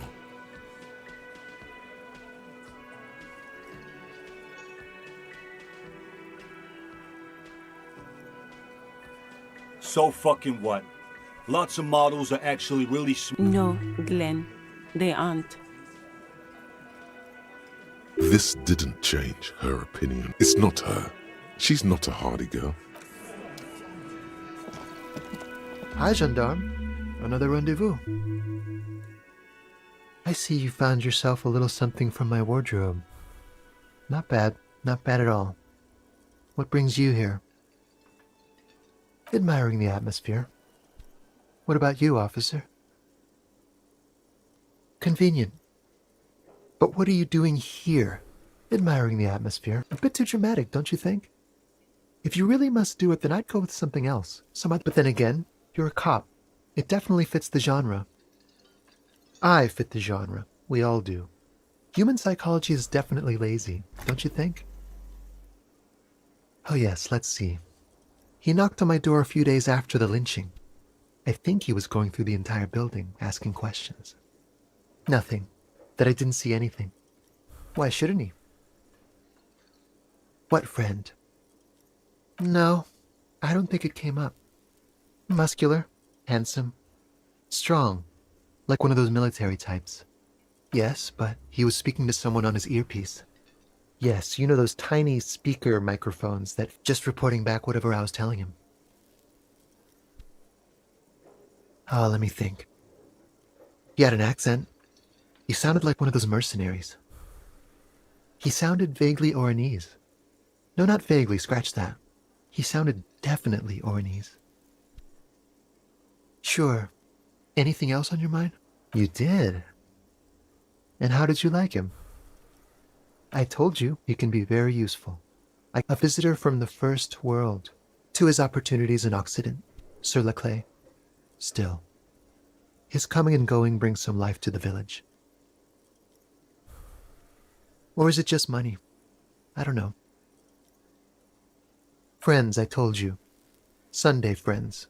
Friends who like to get together from time to... That he won't be there when times get tough, I guess. It is. On Sundays.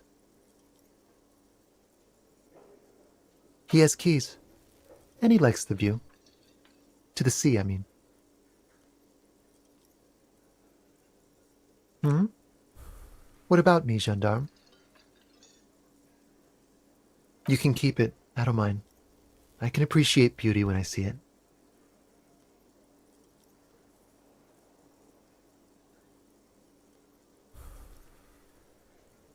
Blend in where? At Carnival? You can keep it. Is it now? Well, enjoy it. It's the sports. He's a sports guy. All about that physical... Bye-bye, gendarme.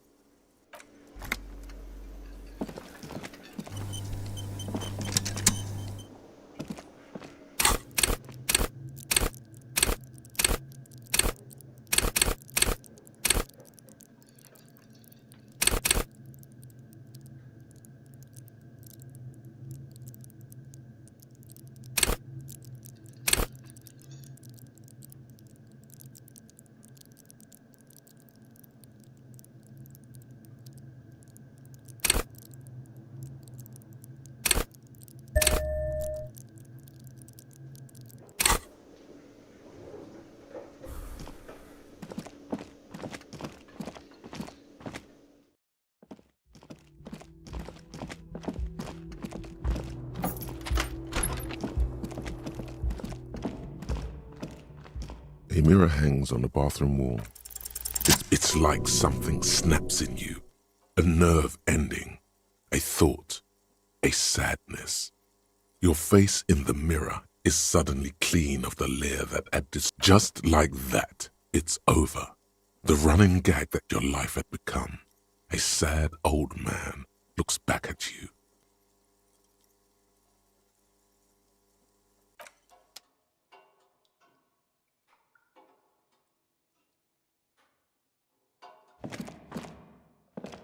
A mirror hangs on the bathroom wall.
Looks like the circus left town, but the clowns are still here.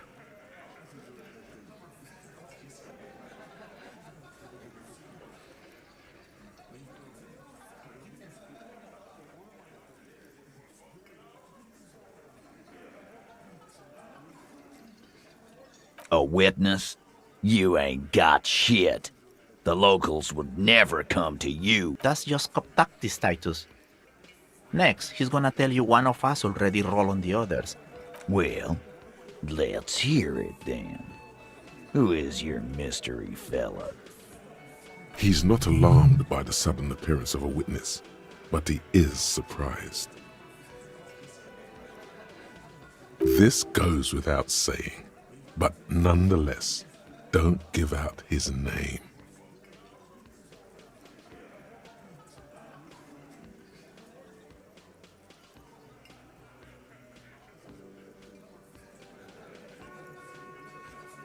Yeah, right. Like we wouldn't know if an MI plant was in our town.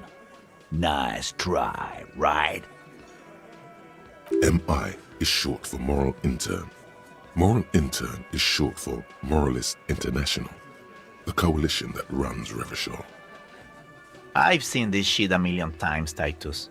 Fly fishing. They are desperate. Tell us, Copper, what wacky claims did he make?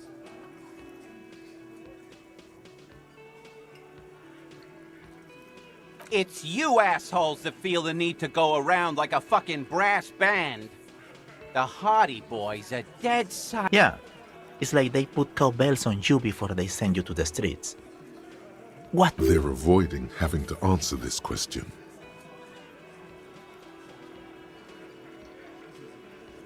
We were drinking, weren't we, guys?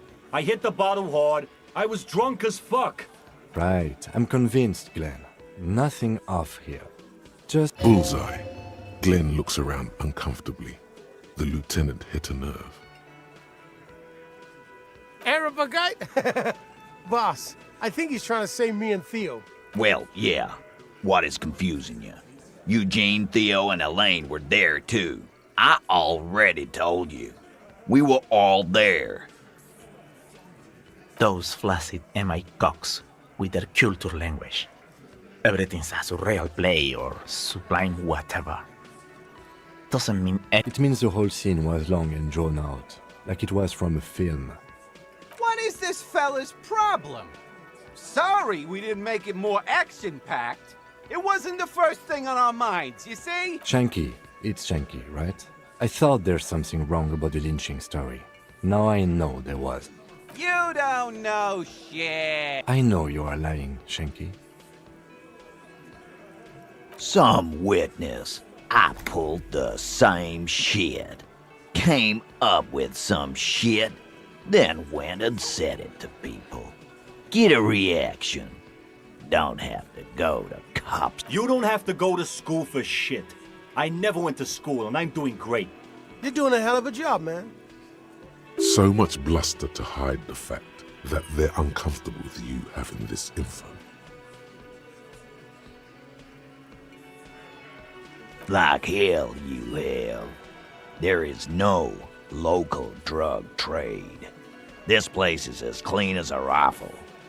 Go back to Jamrock and ask the local junkies how clean your streets are in Precinct 41 Kilo. We'll do that. In the meantime, did you know that there's an abandoned lorry at the intersection that was used to move raw ingredients for drugs from Terminal B? The person driving it was present at the hanging. It was one of you. We've connected the footprint. Detective, do you want to deliver the coup de grace? The thought forms in your head like a lightning strike branching in the sky.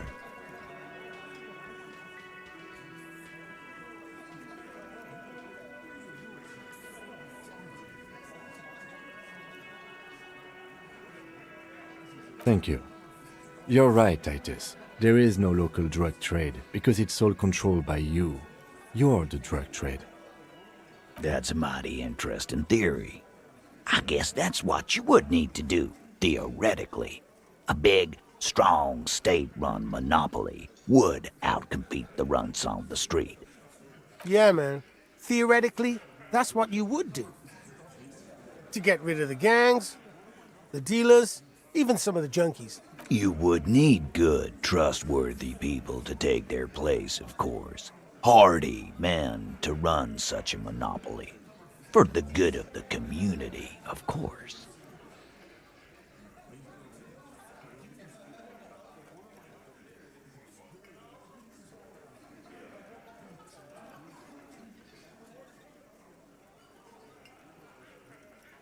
Boo-fucking-who. People will always be taken. Yeah, that's what the labor movement is all about. Clean and organized. And the Hardy Boys are running. Theoretically, of course. We're just talking politics here. My answer to your drug accusation is, how dare you? Go fuck yourself. Not quite yet, Mr. Hardy. There were 8 sets of prints on the crime scene. There are only 7 Hardy Boys here. My answer is, fuck off. Mind your own business. There is no 8th Hardy. And here we go. Back to the usual. I know! Fatty walked on all 4s. He's so fucking fat he left 2 sets of footprints. Despite everything, the little man is quick on his feet. Go fuck your mom, Dennis. That's more like it, boys. You heard him. It was Angus on all 4s. Anything else you need to know? As you look around this room full of sweaty men, swearing, drinking, spitting out tobacco, does this look familiar? You believe the place was called Precinct 41. It was also filled with, almost exclusively, men, sitting on desks, talking shit and wasting time. Huh?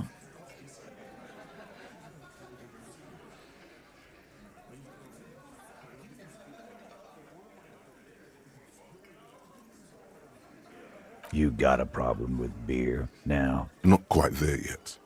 Push on.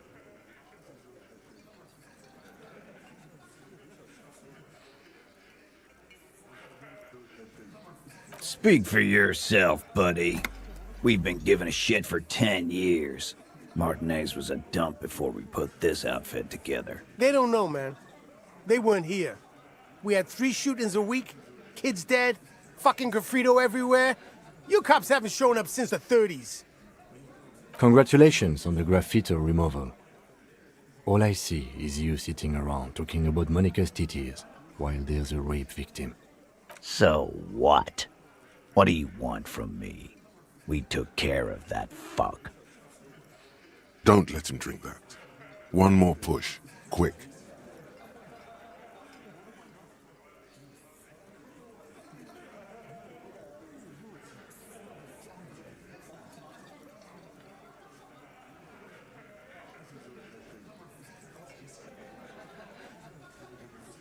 Titus?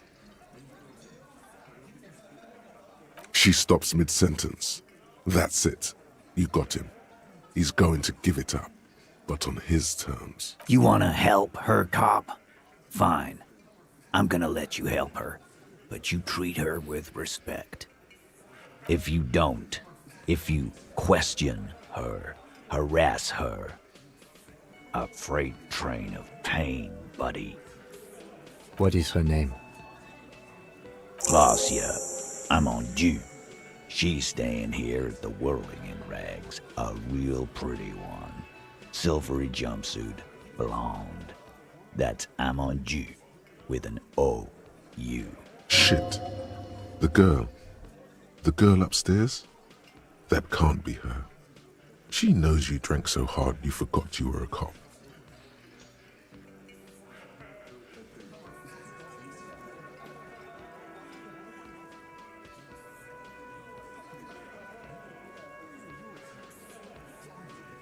Yeah, blonde, tall, 2 rooms over from yours.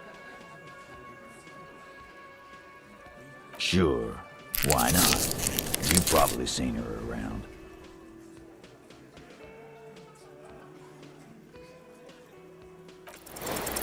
You inexplicably add cool after the victim's name, with your eyes bulging like some wild beast. Your fingers are fidgeting and sweat starts forming on your brow as Titus looks at you oddly. I don't understand what's so cool here. Nothing. We just have a few more questions. Calm. Normal. Try to forget this little hiccup.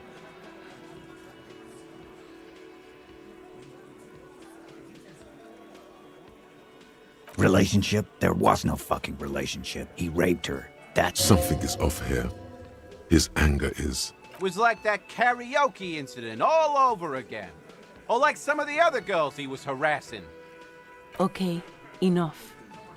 All of this is irrelevant to your stated investigation. He did it before we killed him. He's not gonna do it again. So what does it matter? It would help if we establish a timeline. All right. 2 weeks, maybe? I don't know. I need another beer. Here you go, boss.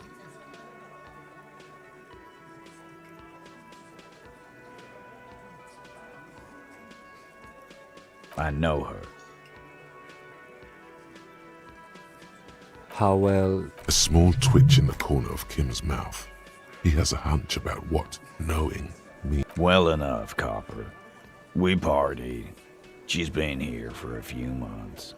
He tries to make it sound real casual, but the muscles on his neck tighten. You mean Revachol? Nah. Our Miss Aranye disco dancer is an immigrant or a drifter of some sort. Beans. Don't you give her any more trouble. She's just had some bad luck, that's all. Shut up, Angie. She doesn't need your help. Titus gives them both a look. They fall silent. What do you think I meant?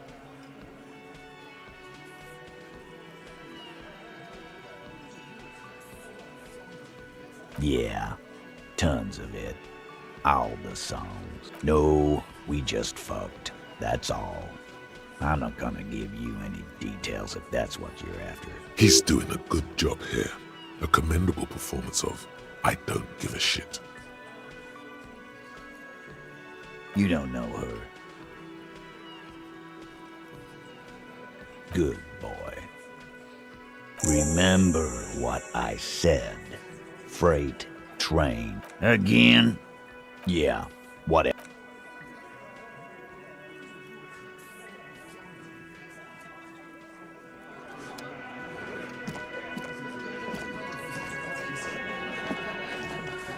Behind the dockworkers, a ceiling height, there's a little slide panel up there to let some air in.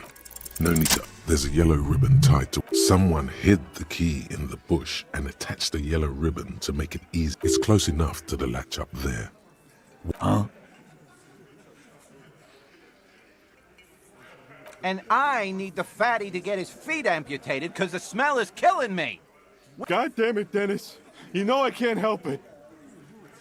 Sorry, fucko. These guys won't help you. Looks like you're gonna have to go bush diving. The Hawthorne's got a bitch of a bite. I'm gonna enjoy the sight of you in the bushes. With a loud thud, the key is brass. Workshop spare is etched into its... Come on, man. We were just having some fun. I'm tired of listening to your shit.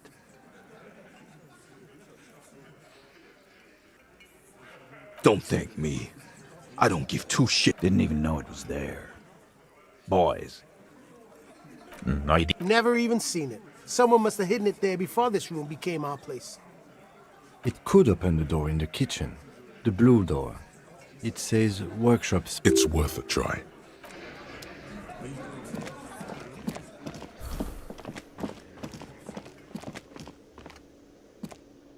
Officer, what was that? You looked strange when he mentioned the assault victim's name. Do you know that woman? Officer, before we interview this woman, is there something I should know? Whatever you do, don't say the first thing.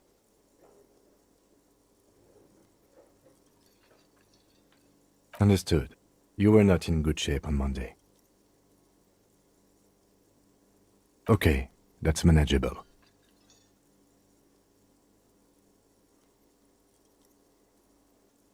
So she overheard you, or did you party together?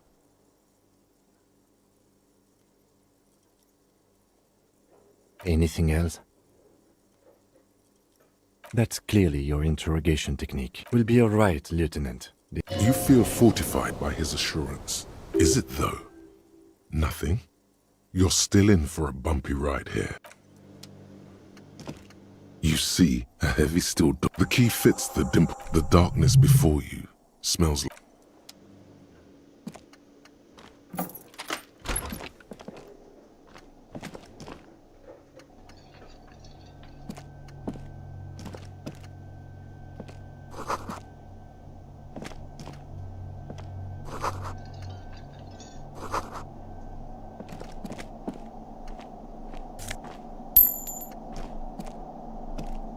Over there, in the corner. Not just any pinball machine. This is the pinnacle of pinball. Cornelius Gordy and the Mountain Goats. It's lit. You can't wait to get your hands on it.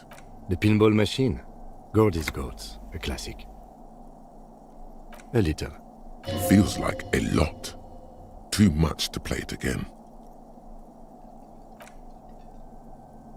Ah, great. Cornelius Gordy and the Mountain Goats reads the golden lettering on top of the back box. There's a small column of text underneath. Get the game on, Fingerboy. Those flippers are ready. Above the painting of a mustached man climbing a hill, a column reads, inspired by the legend of Cornelius Gordy, taken on the world's tallest peak, Corpus Muindi. The Mesk legend holds that when the nation is in danger, heroic Gordy shall return and save his people. The theme of the game is to explore Gordy's climb through the perspective of goats and to ascend to the top of the mountain in a time of trouble. The peak of the mountain is at the top of the playfield. All the balls have small goat icons on them and represent the goats as they race up and down the mountain. Areas around the playfield represent Gordy's climb, places he was said to have camped, which the goats can discover. Get them to the summit. Indeed, think of them as balls.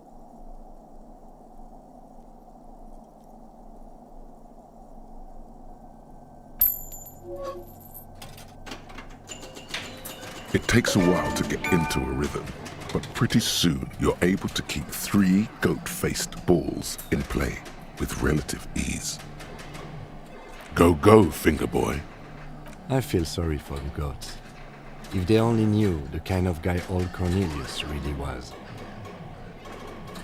The kind of a guy who uses the word savages a lot when recounting his travels. A masked nationalist. An avid huntsman too. He was often photographed in his dining hall, surrounded by wall-mounted hunting trophies from every continent. He also hit his wife and kids, other people's kids too, sometimes pets. Hate, but you seem to be having fun. Your game is definitely improving. The jolly goats are flying all over the board, and although a few plummet to their deaths, you're never left with less than 3. Suddenly, a special passage leading to the summit slides open at the top of the board. This is where the balls need to go. Maneuvering a goat ball into a position for a perfect hit isn't easy. More fall to their deaths. But finally, the opportunity presents. Tiny hammer shatters something inside the machine. An ampoule? The words "pale rupture" light up on the speaker panel, and the machine starts filling with a thick, milky fog. Congratulations. This is where the game ends. It's a cheap way of getting more money out of the players. A stupid nihilist. There's so much fog, you can barely see anything. Some is actually leaking out of the machine, and one by one, your goats start slipping, disappearing into the milky nothing. This can be navigated. The balls leave almost imperceptible disruptions in the fog. Use them to you're down to your last goat, going mostly by sound.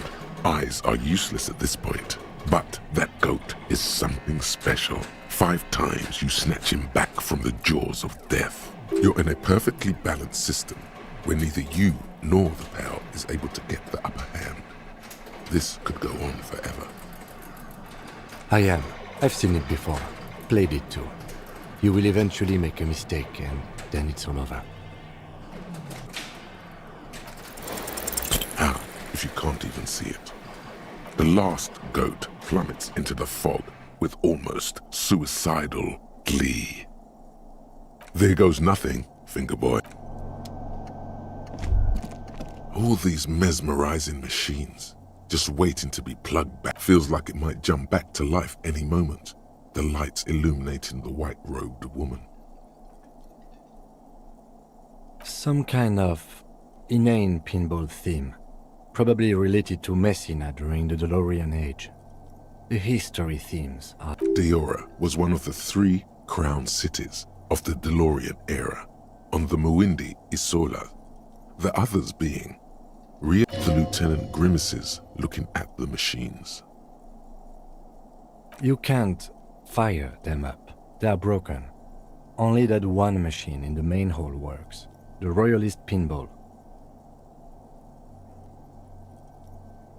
What a dumb name. Royalist Pinball.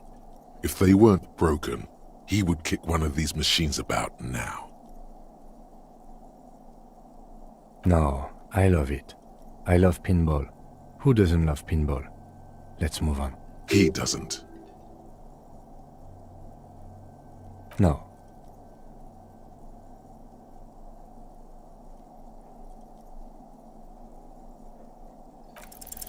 Kim Pinball Kitsuragi.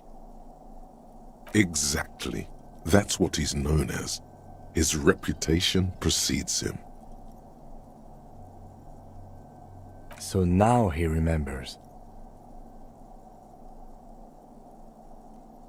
Fine, I'm Kim Pinball Kitsuragi, aka the Kimball. You remembered. Congratulations. It is lame.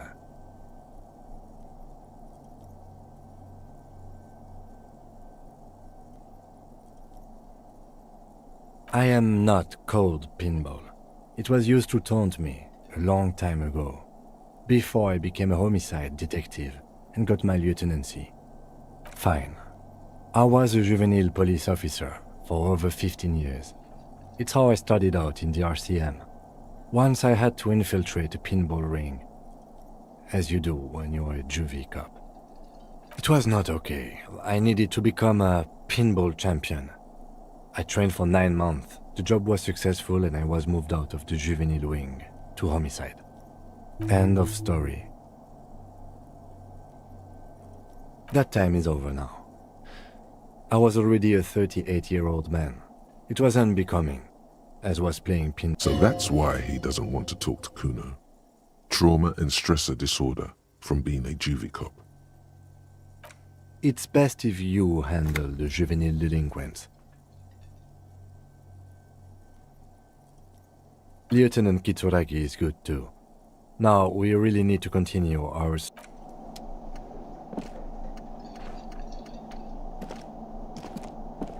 This small elevator is deep. Smells of nougat and sweat. Your head brushes up against the ceiling. There is a control panel to your right. The maintenance card under the control panel reads, Last maintenance, 10th July, 88.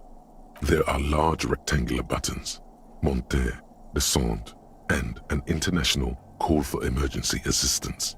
That third one appears to be broken. The small steel plaque reads Halter 800. Halter is a Koningsteiner lift company who went out of business a long time ago. That it does. I say, let's brave it. No, it was maintained in 88 of the previous century. No, I think the bureaucrats just forgot about this backroom elevator after the revolution. Seems like a small freight elevator for transporting machinery. For that...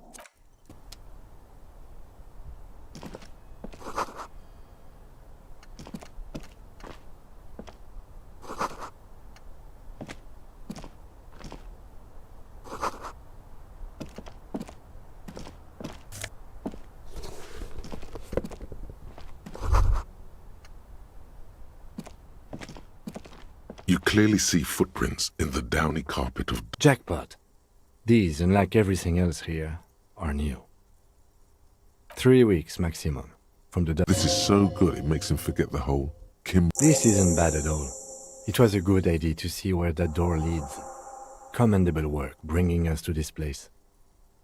It means someone snuck through what seems like a secret route, behind our rape victim's room, in the recent weeks. Large prints, most likely made by Boots. The size is hard to determine. One person has been here. They've gone back and forth. This print is unlike one left by a regular worker boot. It is not a brand sole, with low shoe sizes 41 to 42, maybe 43. It could be a large... Between that and that. The size looks about the same, actually. They're not the same shoe, but they could be the same person. No, these little horizontal lines are different.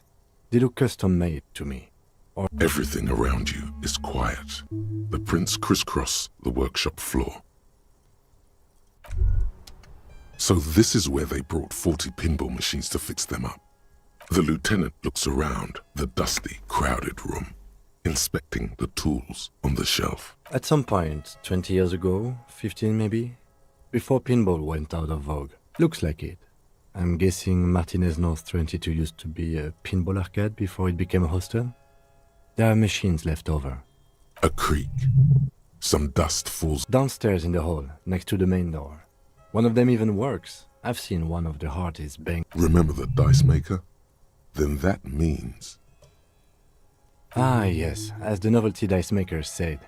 This has absolutely nothing to do with the case, I'm sure. But I do like a nice little connection. But then it went bankrupt. Your skin crawls from making the connection. If that's true, then our cafeteria manager is not going to like it. We should tell him what we found up here, omitting that suspicion. He does not appear to be the kind of man who likes his establishment to be part of a neighborhood ghost story. Stupid superstition. But still, it would be interesting to see what the cafeteria manager... You clearly... Jackpot. These, unlike... Large one, this shoe size... Between that... Everything around you is quiet.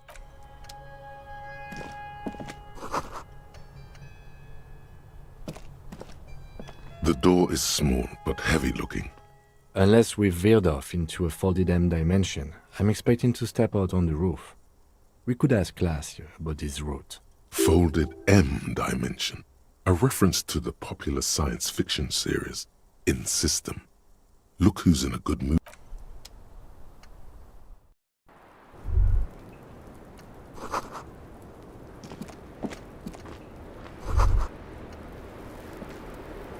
Yes? Just as you look at the flowers, a gust of wind raises them from the roof. You catch a single white flower between your fingers. The rest fly off into the wind. The young woman looks at the Maybell in your hand. Just a glance. Then takes a drag. The lieutenant gives you an acknowledging little nod.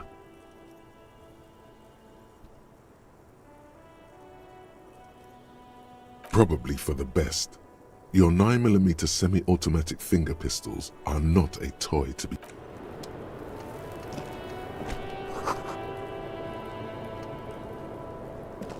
Welcome to the roof. Her hair is still slick. Below her silvery jumpsuit, an athletic young body, built... I'm sorry for the mess down there.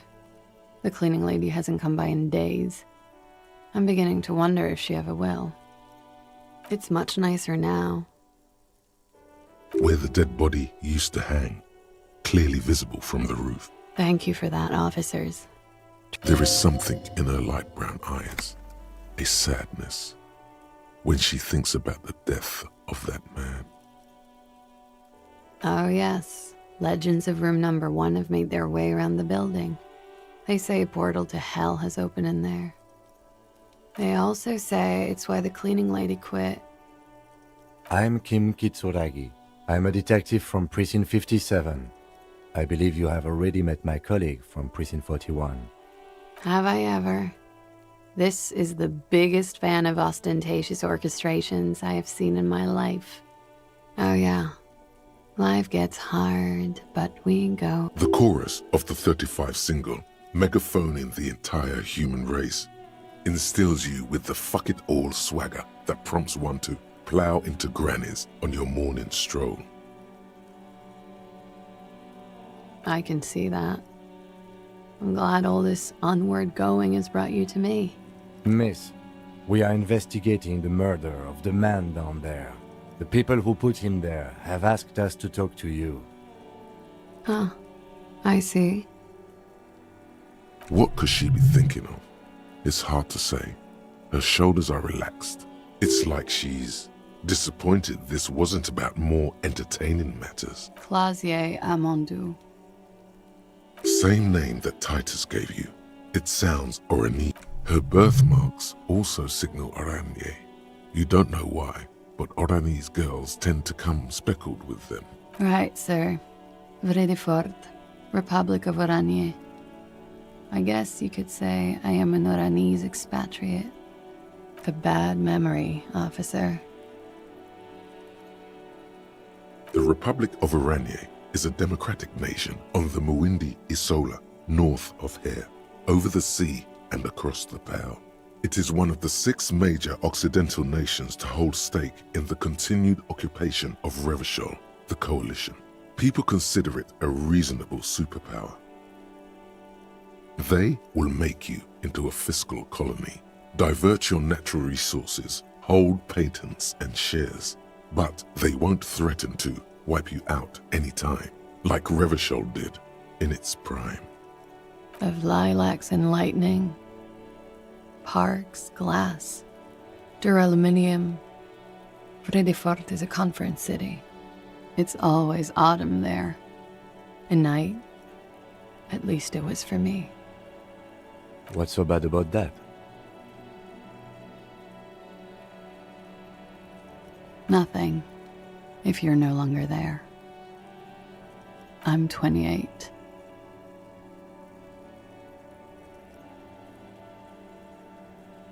Something stupid. Oranese lit. Oranese literature. It's what I studied at the university. Fear of failure, fear of death, how it sucks to be Oranese. All national literatures are only... What about Revacholian literature? People sometimes reveal things about themselves when they discuss such matters. No. Revacholian lit is about how magnificent and serious Revachol is. It's about how you have to save the world. That's just a phase the Revacholian hero goes through.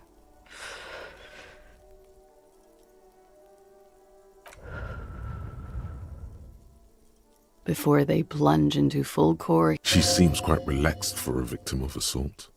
But, of course, what seems should not be your priority. Nothing. I do nothing with it.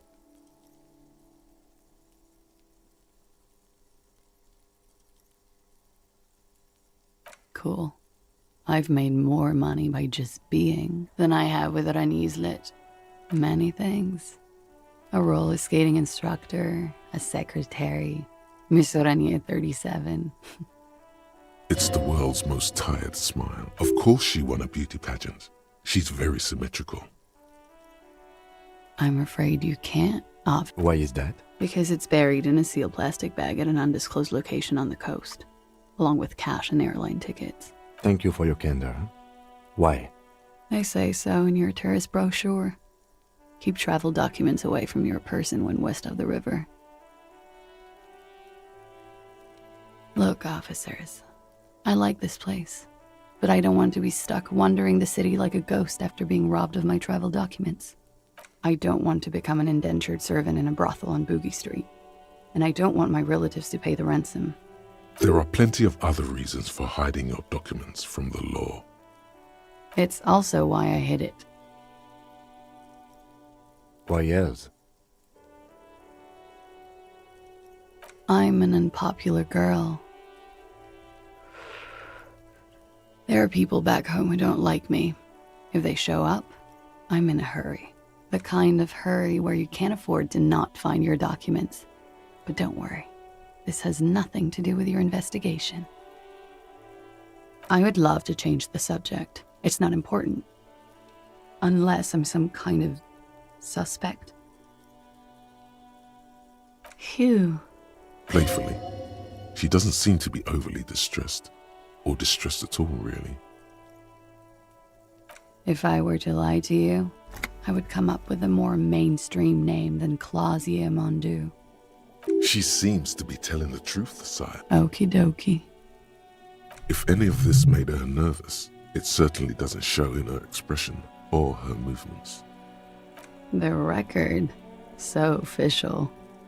Yeah, it's pretty deluxe. I'm wintering. How long have you been staying? About 4 months. Here in the Whirling, here in Martinez, or here in Revachol. Because it's the funkiest building in Martinez. And because all the other buildings are bombed to hell. I did not. Mystery solved then. I kept wondering where it led. There may be more to this mystery at some later time. She's holding back. Let's make a mental note for now. A peephole? You mean like a hole in the wall? Yes, looking into your bedroom, miss. Okay.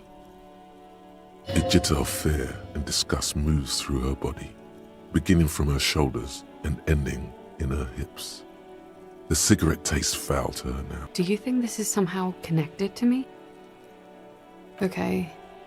Do you have any way of knowing how long it has been there? Unfortunately, no. But if I were to guess, long enough. The perforation is under the bookshelf on your wall. It should not be hard to cover with some tape. Shit. I don't know. Maybe it's been there for a long time. Maybe the local kids use it or something. She does. She must have some idea. I'll be fucking covering it up with a lot of tape, that's for sure. Was there anything else back there? Honestly. Yet, maybe it's something she's keeping for a later move, when she's more sure of herself. Huh. This isn't good. She's straight as a stick, suddenly.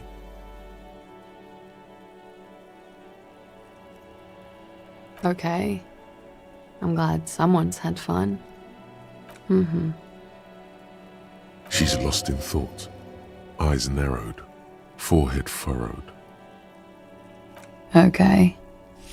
Watching herself reflected in the bedroom window. Tall. Yeah? Alright.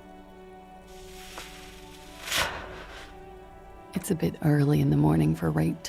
She sounds positively buoyant. Vivacious. Totally unbothered. Is it? It is afternoon. Yeah. I'm gonna go with not raped. I don't want to say that shit about him. By him, she must mean the victim. Tell them it's not my style. They'll have to, you know, if they want to jazz up the charges, they'll have to get someone more, rapeable. By they, she means that. Are you saying that you were asked to tell us you were assaulted? Not explicitly, but I understood what they meant. It wouldn't hurt to spice things up a bit. Some assault and battery. Sexual assault, maybe. It was clear the latter would be spicier.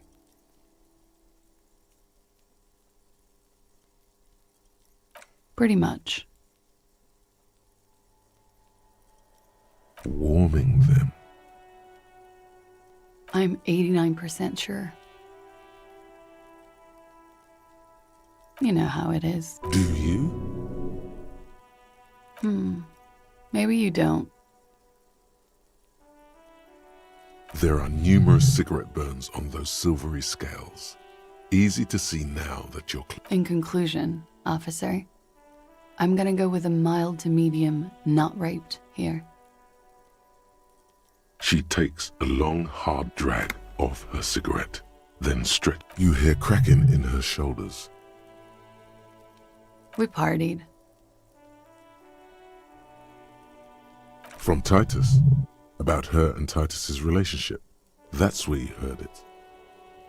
Yes. We made balloon animals, drank lemonade, inflated a bouncy castle. Yeah, I love that too. We frosted the glasses, I unwrapped my bike, there was a petting zoo with... I would like it to have been that way, but it wasn't. How was it? We drank, sir. A lot. For weeks, basically. We had that effect on each other. We made each other drink harder. What else? Stimulants. Speed also has that effect, making you drink harder. And then drinking harder makes you do more speed. It's quite the combination. I guess you can say that, yes, a bit. Lovers is such an emotional word. But there was something there. We did enough. How did you two meet? Downstairs, at the bar. He was on some sort of assignment, a military man, as you probably know. When was this? A month ago? Something like that. Oh yes. I've had a great view. From the roof, out of the bathroom window. A bitter cringe. He takes a small step. You called us. Yes. Jackpot.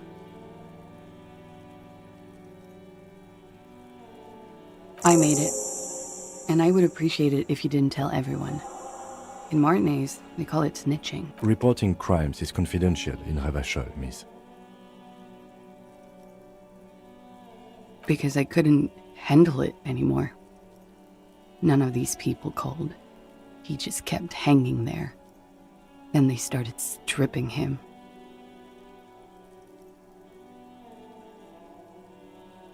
I didn't exactly disguise it. I just muffled the mic and nicked the landline a little. With nail clippers. And I diverted some radio fuzz into it. Into the cold wire. So, she's God's mystery foam cutter. Did I? Fuck. I didn't mean to. I had no idea what I was doing. Jigsaw falling into place. This is satisfying. Still, that's pretty clever tampering. Simple and clever. Crossing the lines like that. Thanks. She looks a bit like a little girl who's just been complimented on her bike repair skills. I don't know, sir. It was stupid. I was drunk, too. I was probably afraid the union was listening in. Locals say they have ears in the wire. Thank you for making the call, miss. It was the right thing to do. I didn't want to, sir. But if I hadn't, he'd still be hanging there. I'm sorry, I can't do it.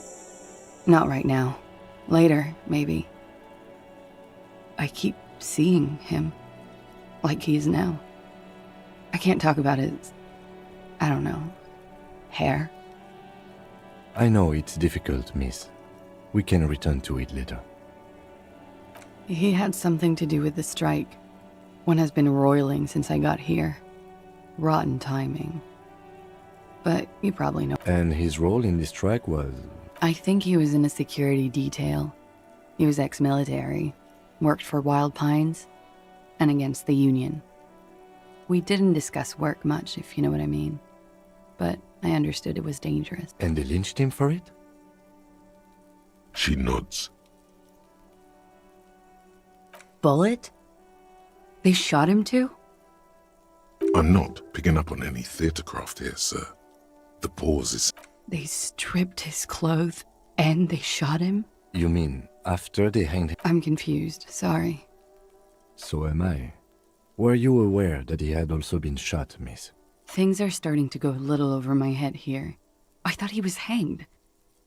I was not present when they did it. I don't know what happened. I just know what they told me. And Sylvie, the bar... This is beginning to get confusing for you too, and we don't like that. Where was she last Sunday night? Cowering. I was cowering downstairs with Sylvie. They're frequent guests. Downstairs, they have a booth for union members. They're probably down there now. Over drinks. It's been a long, boring winter. A little, yeah. Like you partied with the deceased? No, not as... I'm sorry to have to ask this, but have you had a physical relationship with any of the Hardy? I have. Which ones, sir? I don't remember precisely. Titus, obviously. But as I said, it's been a long winter. She breathes a silvery sigh of relief and weariness. The air on the roof feels humid. Should we head by downstairs, officer? We may have things to discuss there. She nods. Silvery cigarette fumes disappear into her mouth.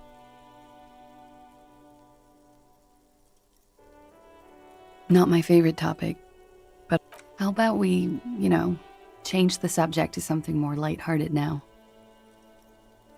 She looks at the dried petals in your palm, then lightly touches one with her fingernail. Chipped white polish covers the nail. It's long and sharp, like a mini dagger. The petal crumbles on contact. Pretty. Looks like a dried maybell. Is that the one you caught? Sambo style? Why was there a flower on the roof? I don't know, officer. Because of the wind? She looks back. Don't worry. We will protect you from her beauty. We will consult you through the reefs and sounds of... We will see through deceits. You are shielded. You are advised. There are muscles on long white bones that line her. Miss Araignée Disco Dancer. You want to put your hand on her back and feel it up. The strange moment ends. It was brief, no longer than 2.2 seconds. Why not? I'll be here until 11 p.m., drinking coffee, most likely.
Looks like we have more to discuss with those so-called Hardy Boys.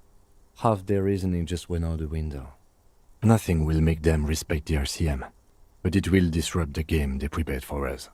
We just stripped off one layer of whatever it is. Her decision to not corroborate their story was definitely not part of the plan.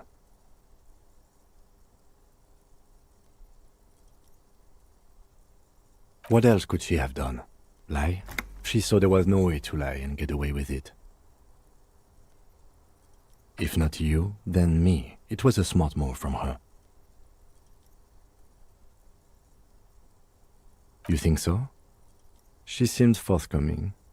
Unusually so. Being forthcoming about some things is a good way to obscure. The best liars are always forthcoming. Anyway, we should move. I suspect our investigation will bring us back here soon enough.